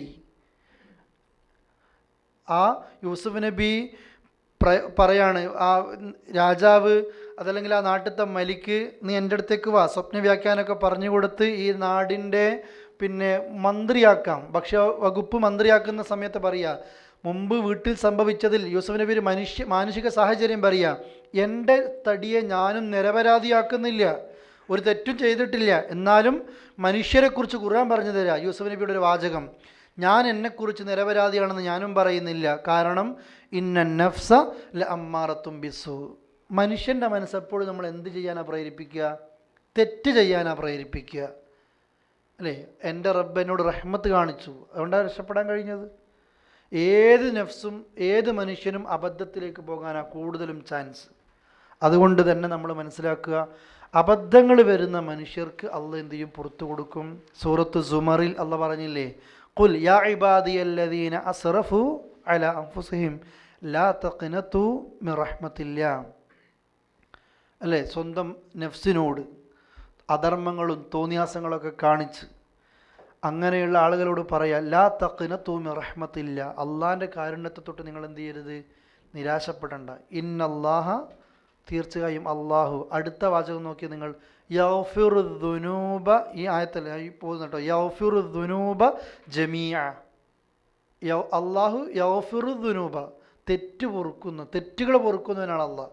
അത്ര മതിയായിരുന്നു. പക്ഷെ അള്ളാഹ് ഒന്നും കൂടി വ്യക്തമാക്കി പറഞ്ഞു. അങ്ങനെ പറഞ്ഞു, ജമീഅൻ, എല്ലാ തെറ്റും അള്ളാഹ് പൊറുക്കും. അള്ളാഹ് പൊറുക്കാത്തൊരു തെറ്റില്ല. ഷിർക്ക് അള്ളാഹ് പൊറുക്കൂലേ? പൊറുക്കൂലേ? അല്ലേ, തൗബ ചെയ്താൽ എന്തും പൊറുക്കും, ഷിർക്ക് പൊറുക്കും. തൗബ ചെയ്യാതെ തന്നെ നമ്മൾക്ക് പല തെറ്റും പൊറുക്കും. ഇപ്പം നാളെ താസുവാണ്, മറ്റന്നാൾ ആഷൂറാണ്. ആഷൂറ നോമ്പിൻ്റെ കൂലി എന്താ? കഴിഞ്ഞ ഒരു കൊല്ലത്തെ തെറ്റ് പുറത്തു തരിക. നമ്മൾ പാപമോചനമൊന്നും തേടാതെ തന്നെ പുറത്തു തരിക. പള്ളിയിൽ പോകുമ്പോഴുള്ള കൂലി എന്താ? പോകുന്തോറും പദവികൾ കൂടും, മറുകാലടി വെക്കുന്തോറും തെറ്റ് പുറത്തു വരും. അറഫ നോമ്പിൻ്റെ കൂലി എന്താ? കഴിഞ്ഞ ഒരു കൊല്ലത്തെ തെറ്റ് പുറത്തു വരും, വരാനിരിക്കുന്ന ഒരു കൊല്ലത്തെ തെറ്റ് പുറത്തു വരും. 5 നേരത്തെ നിസ്കാരത്തിൻ്റെ പ്രത്യേകത എന്താ? അതിനിടയിലുള്ള തെറ്റുകൾ പുറത്തു വരും. ഒരു ഉംറ കഴിഞ്ഞു, അടുത്ത ഉംറ ചെയ്തു, എന്താ പ്രത്യേകത? അതിനിടയ്ക്കുള്ള എല്ലാ തെറ്റും പുറത്തു വരും. ഒരു ഹജ്ജ് ശരിക്കും ചെയ്തു, എന്താ പ്രത്യേകത? ജീവിതത്തിൽ ചെയ്ത എല്ലാ തെറ്റും പുറത്തു വരും. പിന്നെന്താ വേണ്ടത്? ഇതാണ് അള്ളാഹ്. തൗബ ഇല്ലാതെ തന്നെ ഉള്ള തെറ്റ് പുറത്തു വരിക, അല്ലേ? പശ്ചാത്തപിക്കാതെ തന്നെ, അതല്ലെങ്കിൽ പിന്നെ ഇസ്തിഗ്ഫാർ ചോദിക്കാതെ ഉള്ള തെറ്റ് പുറത്തു വരിക. ഇസ്തിഗ്ഫാർ ചോദിച്ചുകൊണ്ട് ഷിർക്കും അള്ളാഹ് പുറത്തു വരികയാണ് തൗബയിലൂടെ. അതാണ് അള്ളാഹ് പറഞ്ഞത്, ഈ സത്യവിശ്വാസിയുടെ പ്രത്യേകത അവൻ അറിയും എൻ്റെ അടുത്ത് അബദ്ധങ്ങളൊക്കെ വന്നു പോയിട്ടുണ്ട്. സഹോദരിമാരെ, സഹോദരങ്ങളെ, നമ്മൾ നമ്മുടെ ജീവിതത്തിലേക്ക് ഈ ആയത്തെടുക്കണം. എനിക്കും അറിയാം, നിങ്ങൾക്കും അറിയാം, എണ്ണിയാ തീരാത്തത്ര തെറ്റ് നമ്മൾ ചെയ്തുകൊണ്ടിരിക്കുന്നുണ്ട്. പക്ഷെ നമ്മൾ എന്തുകൊണ്ടാണ് പിന്നെയും പിന്നെയും ചെയ്യുന്നതെന്നറിയാം? നമ്മൾക്ക് അള്ളാഹ് എനിക്ക് പുറത്തു തരുന്നൊരു, നമ്മൾക്കതിൽ നിരാശയുണ്ട്. പാടില്ല. എൻ്റെ എല്ലാ തെറ്റും അള്ളാഹു തആല എനിക്ക് പുറത്തു തരും, എൻ്റെ എല്ലാ തെറ്റും അള്ളാഹ് എനിക്ക് പുറത്തു തരുമെന്ന് പറഞ്ഞാൽ അത് പൊറുപ്പിക്കാൻ എനിക്ക് കഴിയണം. സഹാബികൾ ഇത് ചെയ്തു. നമ്മളൊക്കെ പഠിച്ച 2 ചരിത്രമുണ്ട്. ഒന്ന് മായിസ് റളിയല്ലാഹു അൻഹു, ഒന്ന് മായിസുമായിട്ട് അവിഹിത ബന്ധത്തിൽ ഏർപ്പെട്ടു പോയ സ്ത്രീ, അല്ലേ? മായിസ് റളിയല്ലാഹു അൻഹു റസൂലുള്ളാഹിൻ്റെ മുമ്പിലേക്ക് വന്നിട്ട് പറഞ്ഞു, ത്വഹീർനി യാ റസൂല, ശുദ്ധിയാക്കിത്ത റസൂലെ, ശുദ്ധിയാക്കണം എന്നാണ് പറഞ്ഞത്, എന്നെ കൊല്ലണം എന്നൊന്നല്ല. തെറ്റ് വന്നു പോയിട്ടുണ്ട്, ശുദ്ധിയാക്കിത്ത. റസൂലുള്ളാഹി ചോദിച്ചു, എന്താ മായിസേ? മായിസ് കാര്യം പറഞ്ഞു, അല്ലേ? റസൂലുള്ളാഹിക്ക് ശിക്ഷ നടപ്പാക്കാനുള്ള പ്രയാസമുണ്ട്. കള്ള് കുടിച്ചോ മായിസേ? ഇല്ല റസൂലെ. സഹാബികളോട് ചോദിച്ചു, മായിസ് കള്ള് കുടിച്ചോ എന്ന് വായ മണത്ത് നോക്ക്. സഹാബികൾ വായ മണത്ത് നോക്കി, ഇല്ല റസൂലെ, മണത്തിട്ടില്ല. പിന്നെ ചോദിച്ചു, മായിസിൻ്റെ അക്കിലിന് എന്തെങ്കിലും ബാധിച്ചോ? മായിസിൻ്റെ ഭ്രാന്തുണ്ടോ? ബുദ്ധിക്ക് എന്താ സംഭവിച്ചോ? സഹാബികൾ പോയി നോക്കി മായിസിൻ്റെ കൂടെ വീട്ടിക്ക്. റസൂലെ, ഒന്നും പറ്റിയിട്ടില്ല. പരമാവധി റസൂലുള്ളാഹി അകറ്റാൻ നോക്കുക, തൗബ ചെയ്യാൻ വേണ്ടിയിട്ട്. പക്ഷെ മായിസ് വീണ്ടും വീണ്ടും വന്ന് പറയുക, അള്ളാഹിനെ കണ്ടുമുട്ടും, എനിക്ക് ശുദ്ധിയ മനസ്സോടുകൂടി കണ്ടുമുട്ടണം. റസൂലുള്ളാഹി പറഞ്ഞു, ശിക്ഷ നടപ്പാക്കാൻ വേണ്ടിയിട്ടല്ലേ, എറിഞ്ഞു കൊന്നു മായിസ് റളിയല്ലാഹു അൻഹുവിനെ. ഇതറിഞ്ഞപ്പോൾ സ്ത്രീ വന്നു, റസൂലെ, എന്നെ ശുദ്ധിയാക്കണം. നബി സല്ലല്ലാഹു അലൈഹി വസല്ലമ ആ പെണ്ണിനെയും അവഗണിക്കാൻ നോക്കി, പോയി അള്ളാഹിനോട് ഒറ്റയ്ക്ക് പോയി തൗബ ചെയ്യാൻ വേണ്ടിയിട്ട്. അത് മതിയല്ലോ ശരിക്കും, ഇങ്ങോട്ട് വന്നാൽ ഈ ശിക്ഷ നടപ്പാക്കേണ്ടി വരും. പെണ്ണ് ചോദിച്ചു റസൂലുള്ളാഹിനോട്, നിങ്ങൾ മായിസിനെ തിരിച്ചയച്ചതുപോലെ എന്നെ തിരിച്ചയക്കാൻ നോക്കുകയാണോ? ആ പെണ്ണ് ആദ്യം അങ്ങോട്ട് പറയുക, നീ വ്യഭിചരിച്ചിട്ടൊന്നുമില്ല എന്ന് പറഞ്ഞപ്പോൾ റസൂലെ, തെളിവ്, ഞാൻ ഗർഭിണിയാണ്, വ്യഭിചരിച്ചത് കൊണ്ടല്ലേ ഗർഭിണിയായത്. അപ്പോൾ റസൂലുള്ളാഹി ഒരു പിടിവള്ളി കിട്ടി. റസൂലുള്ളാഹി പറഞ്ഞു, നീ പ്രസവിച്ചു വാ. പ്രസവിച്ചു കഴിഞ്ഞപ്പോൾ പെണ്ണ് പിന്മാറിയിട്ട് അള്ളാഹിനോട് തൗബ ചെയ്ത് വീട്ടിലിരിക്കുകയല്ല. പെണ്ണെന്താ ചെയ്തത്? ആ സ്ത്രീ ഇങ്ങോട്ട് വീണ്ടും വന്നു, റസൂലെ, ഇതാ പ്രസവിച്ചു കഴിഞ്ഞു, ഇനി എന്നെ ശുദ്ധിയാക്കിത്ത, ശിക്ഷ എനിക്കും നടപ്പാക്ക്. നബി സല്ലല്ലാഹു അലൈഹി വസല്ലം പറഞ്ഞു, ഈ കുഞ്ഞ് മുല കുടിക്കുന്ന പ്രായം ഇത്, ആ പ്രായം കഴിഞ്ഞിട്ട് വാ, അല്ലേ? പെണ്ണിൻ്റെ പിന്നെ അടുത്ത തിരക്കെന്താ സ്ത്രീയുടെ? അത് കഴിപ്പിക്കല. പരമാവധി പെട്ടെന്ന് അവസാനിപ്പിച്ച് ഒരു കയ്യിൽ റൊട്ടി കഷ്ണം എടുത്തിട്ട് വീണ്ടും സദസ്സിലേക്ക് വന്നു. റസൂലെ, ഇതാ കുട്ടിയുടെ മുലകുടി പ്രായം കഴിഞ്ഞു, ഇനി എന്നെ ശുദ്ധിയാക്കി തന്നെ റസൂൽ എന്ന് പറഞ്ഞു. ആ കുട്ടിയെ വേറെ ആളുടെ കയ്യിലേക്ക് കൊടുക്കാൻ വേണ്ടി പറഞ്ഞു, കൊടുത്തു. കുഴിയിലേക്ക് നിർത്തി ഓരോരുത്തരും എറിഞ്ഞു, അല്ലേ? ഖാലിദ് റളിയല്ലാഹു അൻഹുവിൻ്റെ ഒരു തലക്ക് കൊണ്ടിട്ട് ആ ബ്ലഡ് ഖാലിദ് റളിയല്ലാഹു അൻഹുവിൻ്റെ ശരീരത്തിലേക്ക് തെറിച്ചപ്പോൾ ഖാലിദ് ഛേ എന്ന് പറഞ്ഞു. കാരണം ഒരു വ്യഭിചരിച്ച പെണ്ണിൻ്റെ ബ്ലഡ് എൻ്റെ ശരീരത്തിലേക്കായി. ഇത് റസൂലുള്ളാഹി കേട്ടപ്പോൾ നബി സല്ലല്ലാഹു അലൈഹി വസല്ലം സങ്കടം കൊണ്ട് പറയുക, മഹ്ലൻ യാ ഖാലിദ്, ഖാലിദേ, ഒരല്പ സാവകാശം കാണിക്ക് ഖാലിദേ. നീ എന്താ പറഞ്ഞത്? ഈ സ്ത്രീയുടെ ബ്ലഡ് നിൻ്റെ ശരീരത്തിലേക്ക് തെറിച്ചപ്പോൾ ചേന്ന് പറഞ്ഞു പോയോ നീ? ഈ പെണ്ണിൻ്റെ തൗലഖത് താപത്ത് തൗബ, ഈ പെണ്ണൊരു തൗബ ചെയ്തിട്ടുണ്ട് ഖാലിദേ. മദീനത്ത് 70 ആളുകൾ ചെയ്ത തൗബ ഒരു ഭാഗത്തും ഈ പെണ്ണിൻ്റെ തൗബ ഒരു ഭാഗത്തും വെച്ച് നോക്കിയാലും അള്ളാഹിൻ്റെ അടുക്കൽ ഏത് തൗബക്ക കനം തൂങ്ങുക? ഈ സ്ത്രീയുടെ തൗബക്കാണ്. നബി സല്ലല്ലാഹു അലൈഹി വസല്ലം നിസ്കരിച്ചു ഈ പെണ്ണിൻ്റെ മയ്യത്ത്. അപ്പോൾ ഉമർ റളിയല്ലാഹു അൻഹു ചോദിച്ചു, അതുസല്ലി അലൈഹ വഖദ് സനത്, വ്യഭിചരിച്ചൊരു പെണ്ണിന് വേണ്ടിയിട്ട് റസൂലെ നിങ്ങൾ നിസ്കരിക്കുന്നത് ഇമാമായിട്ട്? റസൂലുള്ളാഹി ദേഷ്യം കൊണ്ട് ഉമറിനും കൊടുത്തു ഈ മറുപടി, ഉമറെ ഈ പെണ്ണിൻ്റെ തൗബ നിങ്ങൾക്കറിയില്ല എങ്ങനത്തെ തൗബയാണ് എന്ന്. അത്ര പടച്ചവൻ്റെ അടുത്ത് ശുദ്ധമായ മനസ്സുമായിട്ട്, എന്ന് വെച്ചാൽ ഈ ലോകത്ത് ആ ശിക്ഷ ഏറ്റുവാങ്ങിക്കഴിഞ്ഞാൽ പിന്നെ പരലോകത്ത് എന്തുണ്ടാകൂല? ആ ശിക്ഷ ഉണ്ടാകൂല. പക്ഷെ നമ്മൾക്ക് അങ്ങനെയല്ല, നാളെ. സഹാബികൾ അങ്ങനെയല്ല, ഇന്ന് ശുദ്ധിയാകണം, നാളെ പടച്ചവൻ്റെ അടുത്തേക്ക് എന്ത് ചെയ്യണം? കഴുകിയ മനസ്സുമായിട്ട് പോകണം. അതാ നമ്മളും വേണ്ടത്. തെറ്റ് ചെയ്യൂല എന്ന് ഞാനൊരു തെറ്റും ചെയ്ത് അങ്ങനെയല്ല, തെറ്റ് നമ്മളിലൊക്കെ സംഭവിക്കും, ആണിനും പെണ്ണിലൊക്കെ ഉണ്ടാകും. അതുകൊണ്ട് ആദ്യം ഞാൻ എന്താ പറഞ്ഞത്, അള്ളാഹ് നമുക്ക് മറവിച്ച് തരുന്നതുകൊണ്ടാണ് ജീവിക്കുന്നത്. രഹസ്യമായിട്ട് നമുക്ക് ഒരുപാട് തെറ്റുണ്ടാവും. റസൂലുള്ളാഹി പറഞ്ഞില്ലേ, എല്ലാ നന്മകളും തകർന്നു പോകുന്ന ഒരാൾ സൗദി അറേബ്യയിലാണ്. തിഹാമ അല്ലേ, തിഹാമ എന്നും പറയും, തുഹാമ എന്നും പറയും. തുഹാമ പർവ്വതത്തോളം നന്മയുമായിട്ട് അള്ളാഹിൻ്റെ പരലോകത്ത് ചില ആളുകൾ വരും. എല്ലാ നന്മയും അള്ളാഹ് നശിപ്പിച്ചു കളയും. ആരാണ് ഇവരെന്ന് ചോദിച്ചപ്പോൾ എന്താ റസൂലുള്ളാഹി പറഞ്ഞത്? ഒരു നിസ്കരിച്ചു, ഒരു നോമ്പെടുത്തു, ഒരു തഹജ്ജുദ് ചെയ്തു, സക്കാത്ത് ഒക്കെ കൊടുത്തു. പക്ഷേ അവർ ഒറ്റയ്ക്കിരിക്കും എന്ത് ചെയ്തു? ഹറാമ് ചെയ്തു. നമ്മൾ രഹസ്യങ്ങളും പരസ്യങ്ങളും എല്ലാം എന്ത് ചെയ്യണം? സൂക്ഷിക്കണം. അതുകൊണ്ട് ഞാൻ ചുരുക്കി പറയാണ്, അബദ്ധങ്ങൾ വരാത്തൊരു മനുഷ്യനുമില്ല. എല്ലാവരിലേക്കും എന്ത് ചെയ്യും? അബദ്ധങ്ങൾ വരും. റസൂലുള്ളാഹി പറയുകയും ചെയ്തു, നിങ്ങൾ തെറ്റ് ചെയ്യുന്നില്ലെങ്കിൽ നിങ്ങൾ അള്ളാഹ് എന്ത് ചെയ്യും? നശിപ്പിക്കും. നിങ്ങൾ അള്ളാഹ് നശിപ്പിക്കും ഈ ഭൂമികത്ത്. എന്തിന്? തെറ്റ് ചെയ്യുന്നില്ലെങ്കിൽ നശിപ്പിക്കും. പകരം അള്ളാഹ് വേറെ സമൂഹത്തെ കൊണ്ടുവരും. അവർ തെറ്റ് ചെയ്യും, അള്ളാഹിനോട് എന്ത് ചെയ്യും? ഇസ്തിഗ്ഫാർ ചോദിക്കും, പഠിച്ചവനെ പുറത്തേറിനെ എന്ത് അള്ളാഹ് പറയുകയും ചെയ്യും. അതുകൊണ്ട് അള്ളാഹ്ക്ക് ഇഷ്ടം ആ തെറ്റ് ചെയ്യുന്നവരല്ല അള്ളാഹ്ക്ക് ഇഷ്ടം എന്ന്, തെറ്റ് ചെയ്തിട്ട് പശ്ചാത്തപിച്ച് മടങ്ങി പഠിച്ചവനോട് മാപ്പ് ചോദിക്കുന്നവരാണ് അള്ളാഹ്ക്ക് ഇഷ്ടം. അള്ളാഹ്ക്ക് ഭയങ്കര ഇഷ്ടമാണ് അള്ളാഹിനോട് എന്ത് ചെയ്യുക? ഇങ്ങനെ ഇരക്കുക. അള്ളാഹു ആ വിഭാഗത്തിൽ തൗബ ചെയ്യുന്നവരെ നമ്മൾ ഉൾപ്പെടുത്തുമാറാകട്ടെ. എന്നിട്ട് അള്ളാഹ് ചോദിക്കുക, വമൻ യഗ്ഫിറു ദുനൂബ ഇല്ലല്ലാഹ്, അള്ളാഹ് അല്ലാതെ ആരിത് പൊറുക്കുക? എന്ന് വെച്ചാൽ എന്ത് പുറത്തു തരും അള്ളാഹ്, എന്ത് പുറത്തു തരും? എത്ര ഹദീസുകളുണ്ടല്ലേ. നമ്മൾക്ക് റിയാദുസ് സാലിഹീൻ എന്നുള്ള ഹദീസിൻ്റെ, ഇമാം നബിയുടെ ഹദീസിൻ്റെ ഗ്രന്ഥമുണ്ട്. അതിന് മലയാള പരിഭാഷയുണ്ട്, ഇംഗ്ലീഷ് പരിഭാഷയുണ്ട്, ഒക്കെ ഉണ്ട്. നമ്മളത് വായിക്കണം. അതിൽ തൗബയുടെ അധ്യായമുണ്ട്. കുറേ ഹദീസുകൾ കാണാം നമ്മൾക്ക്. ഒരാളെ അള്ളാഹ് എത്രത്തോളം ഇഷ്ടപ്പെടുന്നു. ഒരു മനുഷ്യൻ മരുഭൂമി കൂടെ യാത്ര പോവുക. നമ്മൾ മരുഭൂമിയൊന്നും വേണ്ട, ഒരു റിയാദിക്കോ അല്ലെ മക്കക്കോ പോകുമ്പോൾ ഒരു ടൗണ് വിട്ട് കഴിഞ്ഞാൽ അടുത്ത 200 കിലോമീറ്ററിൻ്റെ ഉള്ളിൽ നമുക്ക് തന്നെ പേടിക്കുന്ന സ്ഥലങ്ങളില്ലേ അല്ലേ? ആരും ഒന്നും കാണാത്തത്.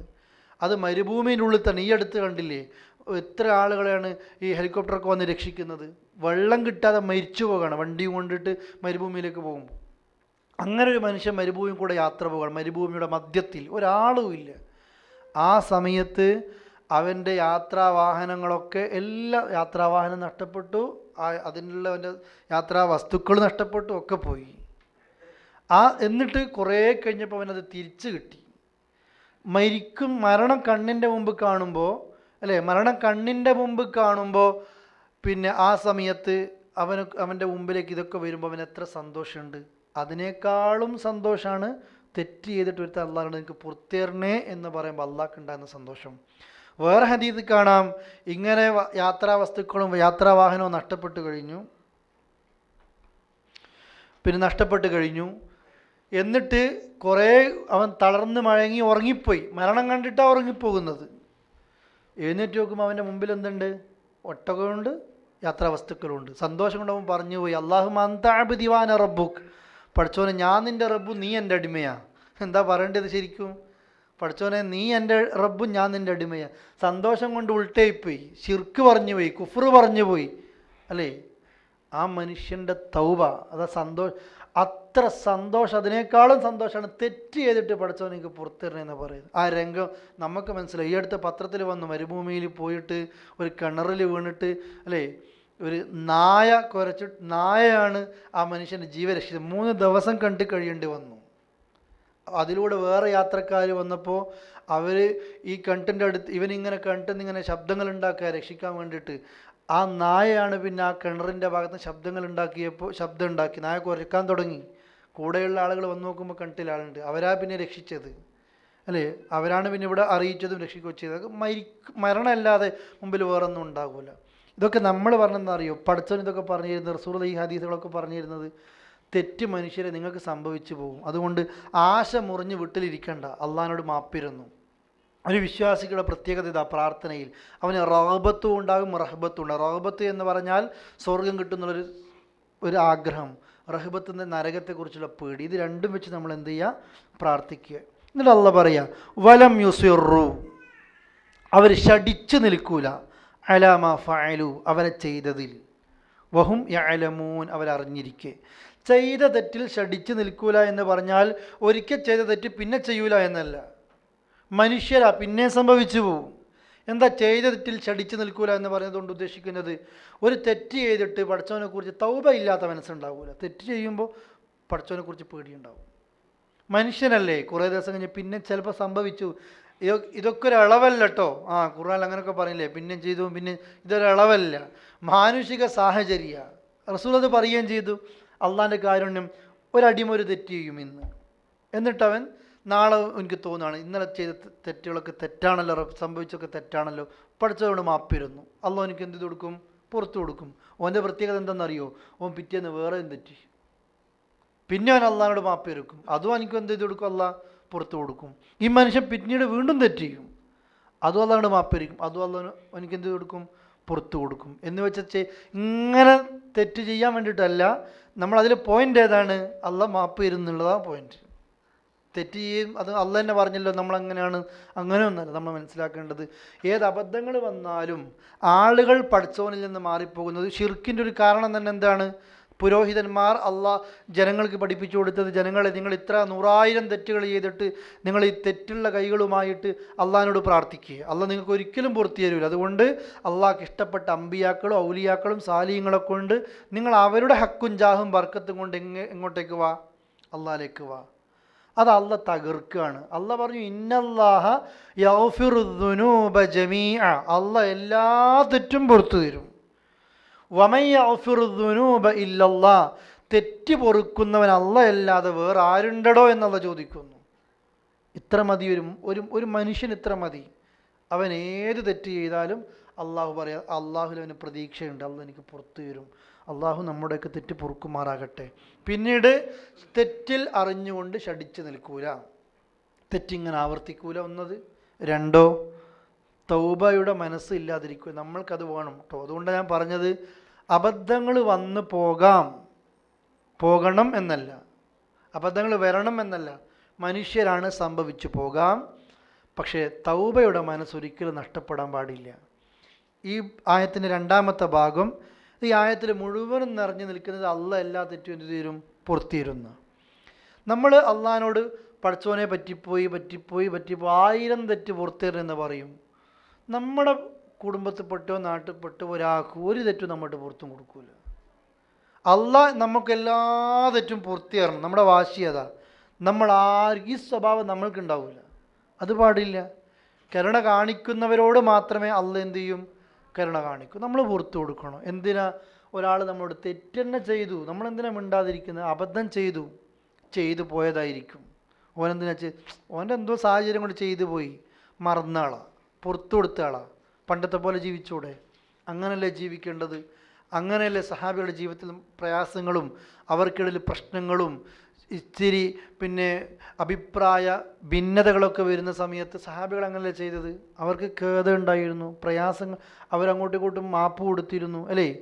സഹാബികൾക്കിടയിൽ ഉണ്ടായ ചില അഭിപ്രായ വ്യത്യാസങ്ങളിലൊക്കെ കാണാം, അങ്ങോട്ടും ഇങ്ങോട്ടും പരസ്പരം ചേരിതിരിഞ്ഞ് ഒരല്പ അക്രമങ്ങൾ നടന്നപ്പോഴത്തേക്ക് പോലും തൻ്റെ ഭാഗത്ത് നിന്ന് മറ്റേ ഭാഗത്ത് നിന്നുള്ള ആളുകളെ ഒരു നിലക്ക് അടിച്ച് അവരാരെങ്കിലും വീഴുമ്പോൾ ഈ ഭാഗത്തുള്ള ആളുകളെ പിടിച്ച് കൊണ്ടുപോകും. ഇപ്പോൾ സുബൈർ റളിയല്ലാഹു ഒക്കെ അലി റളിയല്ലാഹുവിൻ്റെ ഭാഗത്ത് നിന്ന് മാറിയ തൊട്ടപ്പുറത്ത് നിന്ന സമയത്ത് അതിൽ ചെറിയൊരു പിശകുകൾ, അഭിപ്രായ വ്യത്യാസങ്ങൾ സംഭവിച്ചു.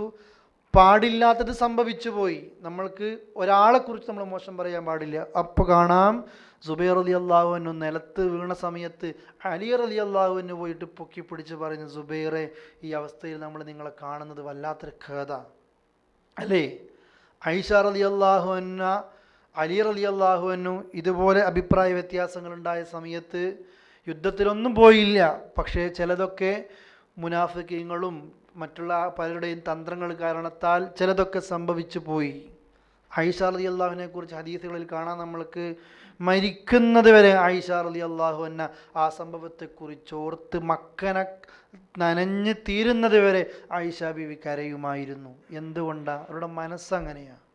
എല്ലാവരും സുൽഹിലേക്ക് വന്നു, അബദ്ധങ്ങൾ സംഭവിച്ചു പോകുന്നു. അവരൊക്കെ മനസ്സിലാകും. നമ്മളും നമ്മുടെ ജീവിതത്തിൽ ഏത് മനുഷ്യർക്കും നമ്മളുടെ സമീപനം അങ്ങനെയാണ്. എന്നോട് ആരെങ്കിലും തെറ്റുകൾ ചെയ്താൽ എനിക്കത് പുറത്തു കൊടുക്കാൻ കഴിയണം, എനിക്കത് മാപ്പ് കൊടുക്കാൻ കഴിയണം. കാരണം ഞാൻ അള്ളാഹിനോട് മാപ്പ് ഇരക്കുന്നയാളാണ് എന്ന സ്വഭാവം നമ്മൾക്ക് ഉണ്ടാകണം.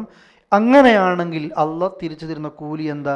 ഉലായിക ജസാഉഹും, ഉലായിക ആ വിഭാഗം ആളുകൾ, അക്കൂട്ടർ, ജസാഉഹും അവർക്കുള്ള കൂലി മഗ്ഫിറത്തുൻ, മാപ്പാണ്. എന്താ അവർ ചോദിച്ചത്? ഇസ്തിഗ്ഫാറാ ചോദിച്ചത്. അള്ളാഹ് എന്താ കൊടുക്കുന്ന കൂലി? മഗ്ഫിറത്ത്, പാപമോചനം കൊടുക്കും, അഥവാ തെറ്റ് പുറത്തു കൊടുക്കും. മിർ റബ്ബിഹിം, അവരുടെ റബ്ബിങ്കിൽ നിന്നുള്ള. വജന്നാത്തുൻ, സ്വർഗങ്ങളുമാണ്, തോട്ടങ്ങളുമാണ്. തജ്രി, ഒഴുകുന്ന. മിൻ തഹ്തിഹ, അതിൻ്റെ താഴ്ഭാഗങ്ങളിലൂടെ. അൽ അൻഹാറു, പുഴകൾ. ഖാലിദീന ഫിഹ, അവരതിൽ നിത്യവാസികളായിരിക്കും. തെറ്റ് ചെയ്തിട്ട് അള്ളാഹിനെ കുറിച്ച് പശ്ചാത്തപിച്ചോർക്കുന്ന, അള്ളാഹിനോട് മാപ്പിരക്കുന്ന ആൾക്ക് അള്ളാഹ് കൊടുക്കുന്നത് പാപമോചനമാണ്. അപ്പോൾ ഉറപ്പായി അള്ളാഹ് സത്യമാണെന്ന് ഉറപ്പാണല്ലോ. ഖുർആൻ സത്യ. നമ്മളിപ്പോൾ പഠിച്ചു കഴിഞ്ഞു. ഏത് തെറ്റും അള്ളാഹിനോട് ഇസ്തിഗ്ഫാർ ചോദിച്ചാൽ അള്ളാഹ് എന്ത് ചെയ്തു തരും? പുറത്തു തരും. ഇത് ഞാൻ നിങ്ങളോട് മാത്രമല്ല ഇത് പറയുന്നത്. ആളുകൾ ഷിർക്കിലേക്ക് പോകാനുള്ളൊരു വലിയൊരു കാരണമായത് അള്ളാഹ് എനിക്ക് പുറത്തു തരൂല, അതുകൊണ്ടാണ് ജാറങ്ങളിലേക്ക് പോകുന്നത് അല്ലേ, അവരോട് പ്രാർത്ഥിക്കുന്നത്, അവരോട് സഹായം ചോദിക്കുന്നത്. റസൂലെ എനിക്കിതാ അല്ലേ പാപം പറ്റിപ്പോയി, നിങ്ങൾ പുറത്തുക, അള്ളാഹിൻ്റെ റസൂലിൻ്റെ ഹക്കും ജാവും ബർക്കത്ത് കൊണ്ട് പരലോകത്ത് രക്ഷപ്പെടണം എന്ന് പ്രാർത്ഥിക്കുന്നത്. പറയണം, അള്ളാഹിനോട് മാപ്പ് ചോദിച്ച ഒരാൾക്ക് അള്ളാഹ് ആദ്യം കൊടുക്കും മഗ്ഫിറത്ത. രണ്ടാമതോ മഗ്ഫിറത്ത് മിർ റബ്ബിഹിം, റബ്ബിങ്കിൽ നിന്നുള്ള മഗ്ഫിറത്ത്. വജന്നാത്തുൻ തജ്രി മിൻ തഹ്തിഹൽ അൻഹാർ, താഴ്ഭാഗങ്ങളിലൂടെ അരുവികൾ ഒഴുകിക്കൊണ്ടിരിക്കുന്ന സ്വർഗങ്ങളും അള്ളാഹ് അവർക്ക് കൊടുക്കും. തെറ്റ് ചെയ്തോ എനിക്ക് അള്ളാഹ് കൊടുക്കുന്നത്. തെറ്റ് ചെയ്തിട്ട് നന്മയൊന്നല്ല ചെയ്തത്, തെറ്റ് ചെയ്തിട്ട് പഠിച്ചവനെ പറ്റിപ്പോയി എന്ന് പറഞ്ഞാൽ പോലും അള്ളാഹ് നമുക്ക് തരുന്ന കൂലിയായത്. ഒരമലുമില്ല. സൂറത്തുൽ ഫുർഖാൻ്റെ ലാസ്റ്റ് ഭാഗത്ത് കാണാം, ഇബാദുർ റഹ്മാൻ എന്ന് പറഞ്ഞൊരു ഭാഗം അല്ലേ, ആയത്ത് അള്ളാഹ്ക്ക് ഇഷ്ടപ്പെട്ട അടിമ. ഇതിൽ കാണാം, തെറ്റ് ചെയ്തിട്ട് ആരെങ്കിലും അള്ളാഹിനോട് തൗബ ചെയ്ത് മാപ്പിരന്നാൽ അള്ളാഹു യുബദ്ദിലുല്ലാ സയ്യിആത്തിഹിം ഹസനാത്ത്, ചെയ്ത തെറ്റിന് പകരം അള്ളാഹ് നന്മ രേഖപ്പെടുത്തും. ഉദാഹരണത്തിന് ഇപ്പോൾ നമ്മൾ കുറേ തെറ്റ് ചെയ്തു, അള്ളാഹിനോട് മാപ്പിരുന്നു. അള്ളാഹ് എന്താ ചെയ്യുന്നതെന്ന് അറിയോ? ശരിക്ക് എന്ത് ചെയ്താൽ മതി? ആ തെറ്റണ്ട് മയച്ചെന്നാൽ പോരെ. ക്ലാസ്സിൽ അധ്യാപകനടുത്ത് കുട്ടികൾ കുറേ കുരുത്തക്കേട് കാണിച്ചു. അധ്യാപകൻ എന്താ ചെയ്യുക? കുട്ടികൾ സങ്കടം പറഞ്ഞു കഴിഞ്ഞാൽ അതാ ശിക്ഷ ഒഴിവാക്കി, അത് മതി. എന്നാൽ മിഠായി കൊടുക്കുമോ? അധ്യാപകൻ കൊടുക്കുമോ മിഠായി? എൻ്റെ അടുത്ത് പറ്റിപ്പോയി എന്ന് പറഞ്ഞാൽ ആ അടിക്കുന്ന ശിക്ഷയെന്ന് അധ്യാപകൻ ഒഴിവാക്കും. എന്നാ വാ എന്ന് പറഞ്ഞ് മിഠായി കൊടുക്കുക. അത് ഒരു കോമൺ ആയിട്ട് ചെയ്യില്ലല്ലോ. പക്ഷെ അള്ളാഹ് പറയുക, ഉലായിക യുബദ്ദിലുല്ലാ സയ്യിആത്തിഹിം ഹസനാത്ത്. ഒരു മനുഷ്യൻ തെറ്റ് ചെയ്തിട്ട് അള്ളാഹിനോട് മാപ്പിരന്ന് കഴിഞ്ഞാൽ അവൻ്റെ തെറ്റിന് പകരമായിട്ട് അള്ളത് നന്മയായിട്ട് രേഖപ്പെടുത്തും. നമ്മൾ കുറേ തെറ്റ് ചെയ്തിട്ട് പഠിച്ചുകൊണ്ട് മാപ്പിരുന്നാൽ ആ തെറ്റുകൾക്ക് പകരം അവിടെ അള്ളാഹ് നമ്മൾക്ക് എന്താ തരുന്നത്? കൂലി തരിക. തെറ്റിൻ്റെ ശിക്ഷ ഒഴിവാക്കി തരുത്ത് മാത്രമല്ല, അത്ര കാരുണ്യം അത് നമ്മളോട് കാണിക്കുന്നു. അതാ അള്ളാഹ് മാപ്പ് കൊടുക്കും അല്ലേ. പിന്നെ അള്ളാഹ് കൊടുക്കുന്ന എന്താണ്? സ്വർഗ. വജന്നാത്തുൻ തജ്രി മിൻ തഹ്തിഹൽ അൻഹാർ. എത്രയോ കേട്ടോ. അള്ളാഹു ആ സ്വർഗത്തിൽ നമ്മൾ പ്രവേശിപ്പിക്കുമാറാകട്ടെ. സ്വർഗത്തെ വർണ്ണിക്കുന്ന കണ്ടില്ലേ, താഴ്ഭാഗത്ത് കൂടി അരുവികൾ. ഇന്ന് നമ്മളിത് കാണുന്ന അല്ലേ, ഈ കരയിലുള്ള കോവാർ ടൗണിലത്തെ ഒരു ഹോട്ടലും നിങ്ങൾ ഒരു കടൽ ഇച്ചിരി വറ്റിച്ചിട്ട് ഒരു വെള്ളത്തിൻ്റെ തുഞ്ചത്തൊരു ഹോട്ടൽ തുടങ്ങിയാലും രണ്ടിൻ്റെ റെൻറ്റും രണ്ടിൻ്റെ ഫുഡിൻ്റെ പൈസ രണ്ടും മാറ്റം ഉണ്ടാവും. എന്തിനത്? ഈ എന്താണോ ഖുർആൻ നമ്മൾ ആകർഷിക്കാൻ വേണ്ടി പറഞ്ഞത്, ദുനിയാവ് തന്നെ കാണിച്ചു തരിക. വെള്ളത്തിൻ്റെ മുകളിൽ ബിൽഡിംഗ് ഉണ്ടാക്കുക, ചുറ്റുഭാഗത്തും വെള്ളം ഉണ്ടാക്കുക അല്ലേ. അതൊരു മനുഷ്യനെ ആകർഷിക്കുന്ന സ്ഥലമാണ്. എന്തിലും വെള്ളം, ഇപ്പോൾ വലിയ ഷോപ്പിംഗ് മാളിലൊക്കെ ഈ വെള്ളത്തിൻ്റെ കളികൾ ഉണ്ടാക്കുക, അതിൻ്റെ തൊട്ടപ്പുറത്ത് ഫുഡ് കോർട്ടുകൾ ഉണ്ടാകും. അതൊക്കെ എന്താണ്? നമ്മളിങ്ങനെ ആകർഷിക്കുക. അതുപോലെ ശരിക്ക് കിട്ടുകയാണ് ഇവിടെ സ്വർഗത്തിൽ. നിങ്ങൾ നോക്കിയേ, നമ്മുടെ ഒരു പ്രാർത്ഥന അള്ളാഹ് സ്വീകരിച്ചിട്ട് നമ്മളൊക്കെ സ്വർഗത്തിലാണെങ്കിലോ എന്നല്ല, ആകണ്ടേ, അള്ളാഹു പ്രവേശിക്കുമാറാകട്ടെ അല്ലേ. കഴിഞ്ഞ ക്ലാസ് ഞാൻ പറഞ്ഞില്ലേ, അള്ളാഹുവിൻ്റെ റസൂല് ഉമറിനോടൊക്കെ പറഞ്ഞത്, ഉമറെ നിൻ്റെ കൊട്ടാരം കണ്ട് സ്വർഗത്തിൽ ഉമറിനൊരു പായ വിരിച്ച് കിടക്കാനുള്ള സ്ഥലമല്ല കണ്ടത്, സ്വർഗത്തിലെ കൊട്ടാര. നമ്മൾക്ക് ഒരു റസൂലുള്ള പറഞ്ഞൊരു ചെറിയൊരു വടിക്കഷ്ണം വെക്കുന്ന സ്ഥലം ആകാശഭൂമിയേക്കാളും വിശാലം ഖൈറാണത്. ഇത്ര മതി നമ്മൾക്ക് അല്ലേ. ആ സ്വർഗമാണ് അള്ളാഹ് ആർക്ക് കൊടുക്കുന്നത് എന്നറിയോ? ഒരുപാട് നന്മ ചെയ്ത ആൾക്കാരെ പറ്റിയല്ല ഇവിടെ വിശദീകരിക്കുന്നത്. എന്താ? അബദ്ധങ്ങൾ ഒരുപാട് ചെയ്തിട്ട് പുറത്തേറണേ എന്ന് പറഞ്ഞ ആളുകൾക്ക് പോലും കൊടുക്കുന്നത് അള്ളാഹ് ഇതാ. അപ്പോൾ നന്മ ചെയ്യുന്ന ആളുകൾക്ക് എത്രയായിരിക്കും? നമ്മുടെ കൂടെ മനസ്സിലാക്കണം, സ്വർഗത്തിൽ ഒരു ദർജയിൽ നിന്ന് തൊട്ടപ്പുറത്തെ ഉയർന്ന ദർജയിലേക്കുള്ള ആളുടെ വ്യത്യാസം എത്രയായിരിക്കും എന്ന് അറിയാം? ആകാശഭൂമിയോളം അതിനിടയ്ക്കുള്ള വ്യത്യാസമുണ്ട്. അത്ര സുഖം കൂടും കുറച്ച് മുകളിലാകുമ്പോൾ. ഇവിടെ എക്കണോമി ആയിരിക്കും, അവിടെ ബിസിനസ് ആയിരിക്കും അല്ലേ. തൊട്ട് നമ്മൾക്ക് തന്നെ കാണും, ഒരു കർട്ടൻ്റെ വ്യത്യാസ സുഖം നമ്മൾ കാണുന്നുണ്ട്. സ്വർഗത്തിലുള്ള ആ വ്യത്യാസം വരിക. അതുകൊണ്ട് ചോദിക്കുമ്പോൾ പറഞ്ഞു, സ്വർഗം തരണേന്നല്ല പ്രാർത്ഥിക്കേണ്ടത്. എന്താ പ്രാർത്ഥിക്കേണ്ടത്? ജന്നാത്തുൽ ഫിർദൗസ് തന്നെ തരണമെന്ന് പ്രാർത്ഥിച്ചോ, മുന്തിയത് പ്രാർത്ഥിച്ചോ, അത് കിട്ടണം. അതാണ് അഅലൽ ജന്ന വ ഔസത്തുൽ ജന്ന, സ്വർഗത്തിൽ ഉന്നതമായതും ഉയർന്നു നിൽക്കുന്നതും എന്താണ്? ജന്നാത്തുൽ ഫിർദൗസ് ആണ്. എന്നിട്ട് അള്ളാഹ് പറയുക, വനിഅമ അജ്റുൽ ആമിലീൻ. വനിഅമ, എത്ര നല്ലതാണ്, അജ്റുൽ ആമിലീൻ, പ്രവർത്തിക്കുന്നവർക്കുള്ള കൂലി എത്ര നല്ലതാണ്. പ്രവർത്തിക്കുന്ന ആളുകൾക്ക് അള്ളാഹ് കൊടുക്കുന്ന കൂലി ഒന്നും എന്തല്ല, വേസ്റ്റില്ല. അതുകൊണ്ട് മനസ്സിലാക്കുക, നമ്മൾ മനസ്സിൽ ഉൾക്കൊള്ളേണ്ട ആയത്തായത്. ഞാൻ അള്ളാഹ് എന്നെ എത്ര ഇഷ്ടപ്പെടുന്നുണ്ട് എന്ന് വിവരിക്കുന്ന ഒരായത്താണ്. അത് നമ്മൾ തിരിച്ചും അള്ളാഹിനോട് എന്ത് ചെയ്യണം? ആ നന്ദി നമ്മൾ കാണിക്കണം. അള്ളാഹ് ആ ഇഷ്ടത്തിലായിരിക്കണം നമ്മൾ നിസ്കരിക്കേണ്ടത്. സുജൂദുകൾക്കിടയിൽ അല്ലാഹുമ്മ ഗഫിർലി എന്ന് പ്രാർത്ഥിക്കേണ്ടത് ആ റബ്ബിനോടാണ് നമ്മൾ പ്രാർത്ഥിക്കേണ്ടത്. ഇങ്ങനെയാകുമ്പോൾ നമുക്ക് പ്രാർത്ഥിക്കാം. ഞാൻ നിങ്ങളൊക്കെ പറയുക, നമ്മുടെ നടത്തത്തിലൊക്കെ പ്രാർത്ഥിക്കുക. ഏതെങ്കിലും ഒരു സമയത്ത് അള്ളാഹ് നമ്മുടെ പ്രാർത്ഥന സ്വീകരിച്ചാൽ അൽഹംദുലില്ലാഹ് രക്ഷപ്പെട്ടു, പഠിച്ചോൻ എൻ്റെ എല്ലാ തെറ്റും പൂർത്തിയാരെന്ന് പ്രാർത്ഥിക്കുക, ഫിർദൗസ് നൽകണമെന്ന് പ്രാർത്ഥിക്കുക. നമ്മുടെ എല്ലാ ആവശ്യങ്ങളും പ്രാർത്ഥിക്കുമ്പോൾ നടത്തത്തിൽ സമയമുണ്ടോ? ഏത് സമയത്ത് നമ്മൾക്ക് എന്ത് ചെയ്യുക? അള്ളാഹിനോട് പ്രാർത്ഥിക്കുക. പ്രത്യേകിച്ച് നമസ്കാരത്തിൽ അള്ളാഹിനോട് ധാരാളം നമ്മൾ എന്ത് ചെയ്യുക? പ്രാർത്ഥിക്കാൻ വേണ്ടി സമയം കാണുക. എന്നിട്ട് അള്ളാഹ് പറയാം, ഖദ് ഖലത്,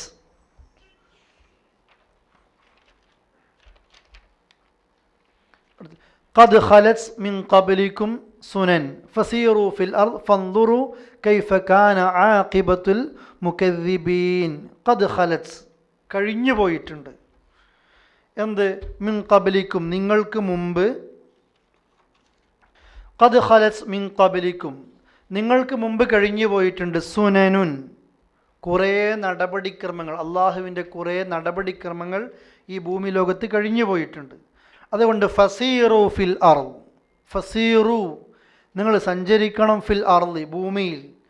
ഫൻദുറു, എന്നിട്ട് നിങ്ങൾ നോക്കണം, കൈഫ, എങ്ങനെയാണ്, കാന ആഖിബത്, കൈഫ കാൻ, എങ്ങനെയായിരുന്നു, ആഖിബ, പര്യവസാനം, അവസാനം, അൽ മുകദ്ദിബീൻ, നിഷേധി അഥവാ സത്യത്തെ നിഷേധിച്ചവരുടെ, അഥവാ അള്ളാഹുവിനെ കളവാക്കി കഴിഞ്ഞ ആളുകളുടെ പര്യവസാനം എങ്ങനെയാണ് എന്ന് നിങ്ങൾ എന്ത് ചെയ്യണം?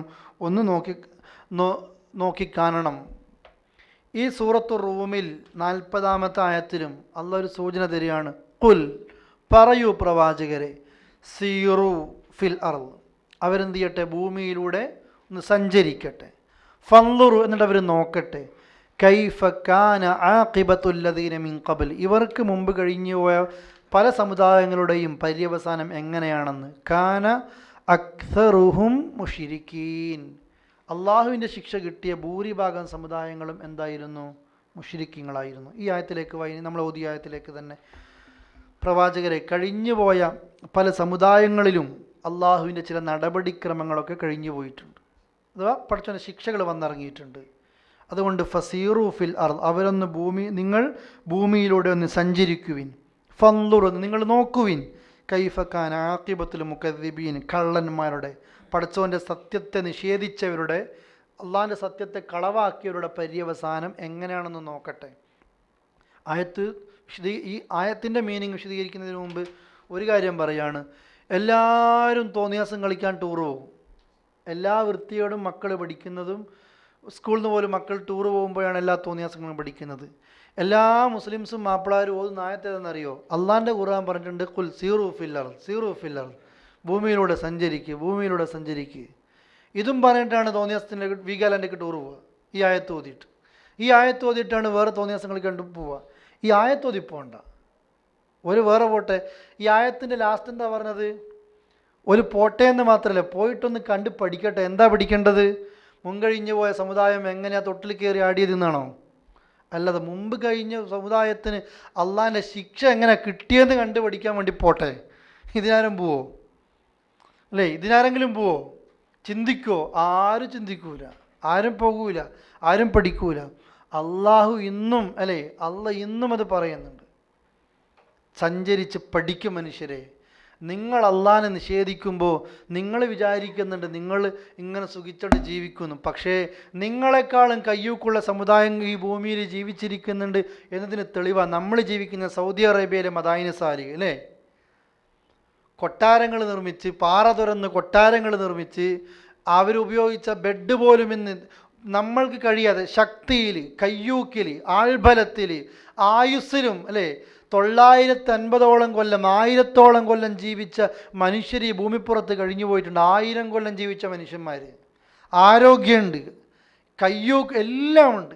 ഇന്ന് ഏതൊക്കെ ഉപകരണങ്ങൾ ലോകത്തുണ്ടോ, ഇന്നും ലോകത്ത് ചില പണ്ടത്തെ ആളുകൾ ചെയ്ത ചില കാര്യങ്ങളൊക്കെ മുകളിലേക്ക് പൊക്കി വെച്ചത് എങ്ങനെയാണെന്ന് ഇന്നും അറിയില്ല. ഇന്ന് കണ്ടുപിടിച്ച ഉപകരണങ്ങൾക്ക് പോലും കഴിയാത്ത അത്ര വെയിറ്റുള്ളത് പോലും മുകൾ ഭാഗത്തേക്ക് എത്തിച്ച് എത്രയോ പഴയ കാലത്തെ ചരിത്രങ്ങൾ രേഖപ്പെടുത്തിയത് കാണാം. എങ്ങനെ അറിഞ്ഞൂടാ? ആ ആളുകൾ പോലും, അല്ലേ, അള്ളാഹിൻ്റെ ശിക്ഷ വന്നത് എങ്ങനെയാണ്? ഒരു ശബ്ദത്തിൽ അവർ ചവച്ചരക്കപ്പെട്ട വൈക്കോല്, ഈത്തപ്പനത്തടികളെ പോലെ ആയിക്കഴിഞ്ഞു. കാറ്റിൽ, അല്ലേ, മഴയിൽ സന്തോഷത്തോടു കൂടി മുറ്റത്തേക്ക് ഇറങ്ങി കാറ്റ് വരുമ്പോൾ ആ കാറ്റ് വന്ന് ആ സമുദായത്തെയും കൊണ്ടാ പോയത്. ഒന്ന് സഞ്ചരിച്ച് പഠിക്കുക. അള്ളാഹിൻ്റെ ശിക്ഷ എങ്ങനെയാണ് വന്നത്? നമ്മൾക്കടക്കൊരു താക്കീതായത്. ഞാൻ ഓതിക്കേൽപ്പിച്ചത് സൂറത്ത് റൂമിലെ 40-ാമത്തെ ആയത്താണ്. നമ്മളെ മനസ്സിന് വല്ല തട്ടുന്നൊരായത്താണ്. ഭൂമിയിലൂടെ ഒന്ന് സഞ്ചരിച്ച് പഠിക്കുക. എങ്ങനെയാ അള്ളാഹിൻ്റെ ശിക്ഷ വന്ന സമുദായം എന്ന്?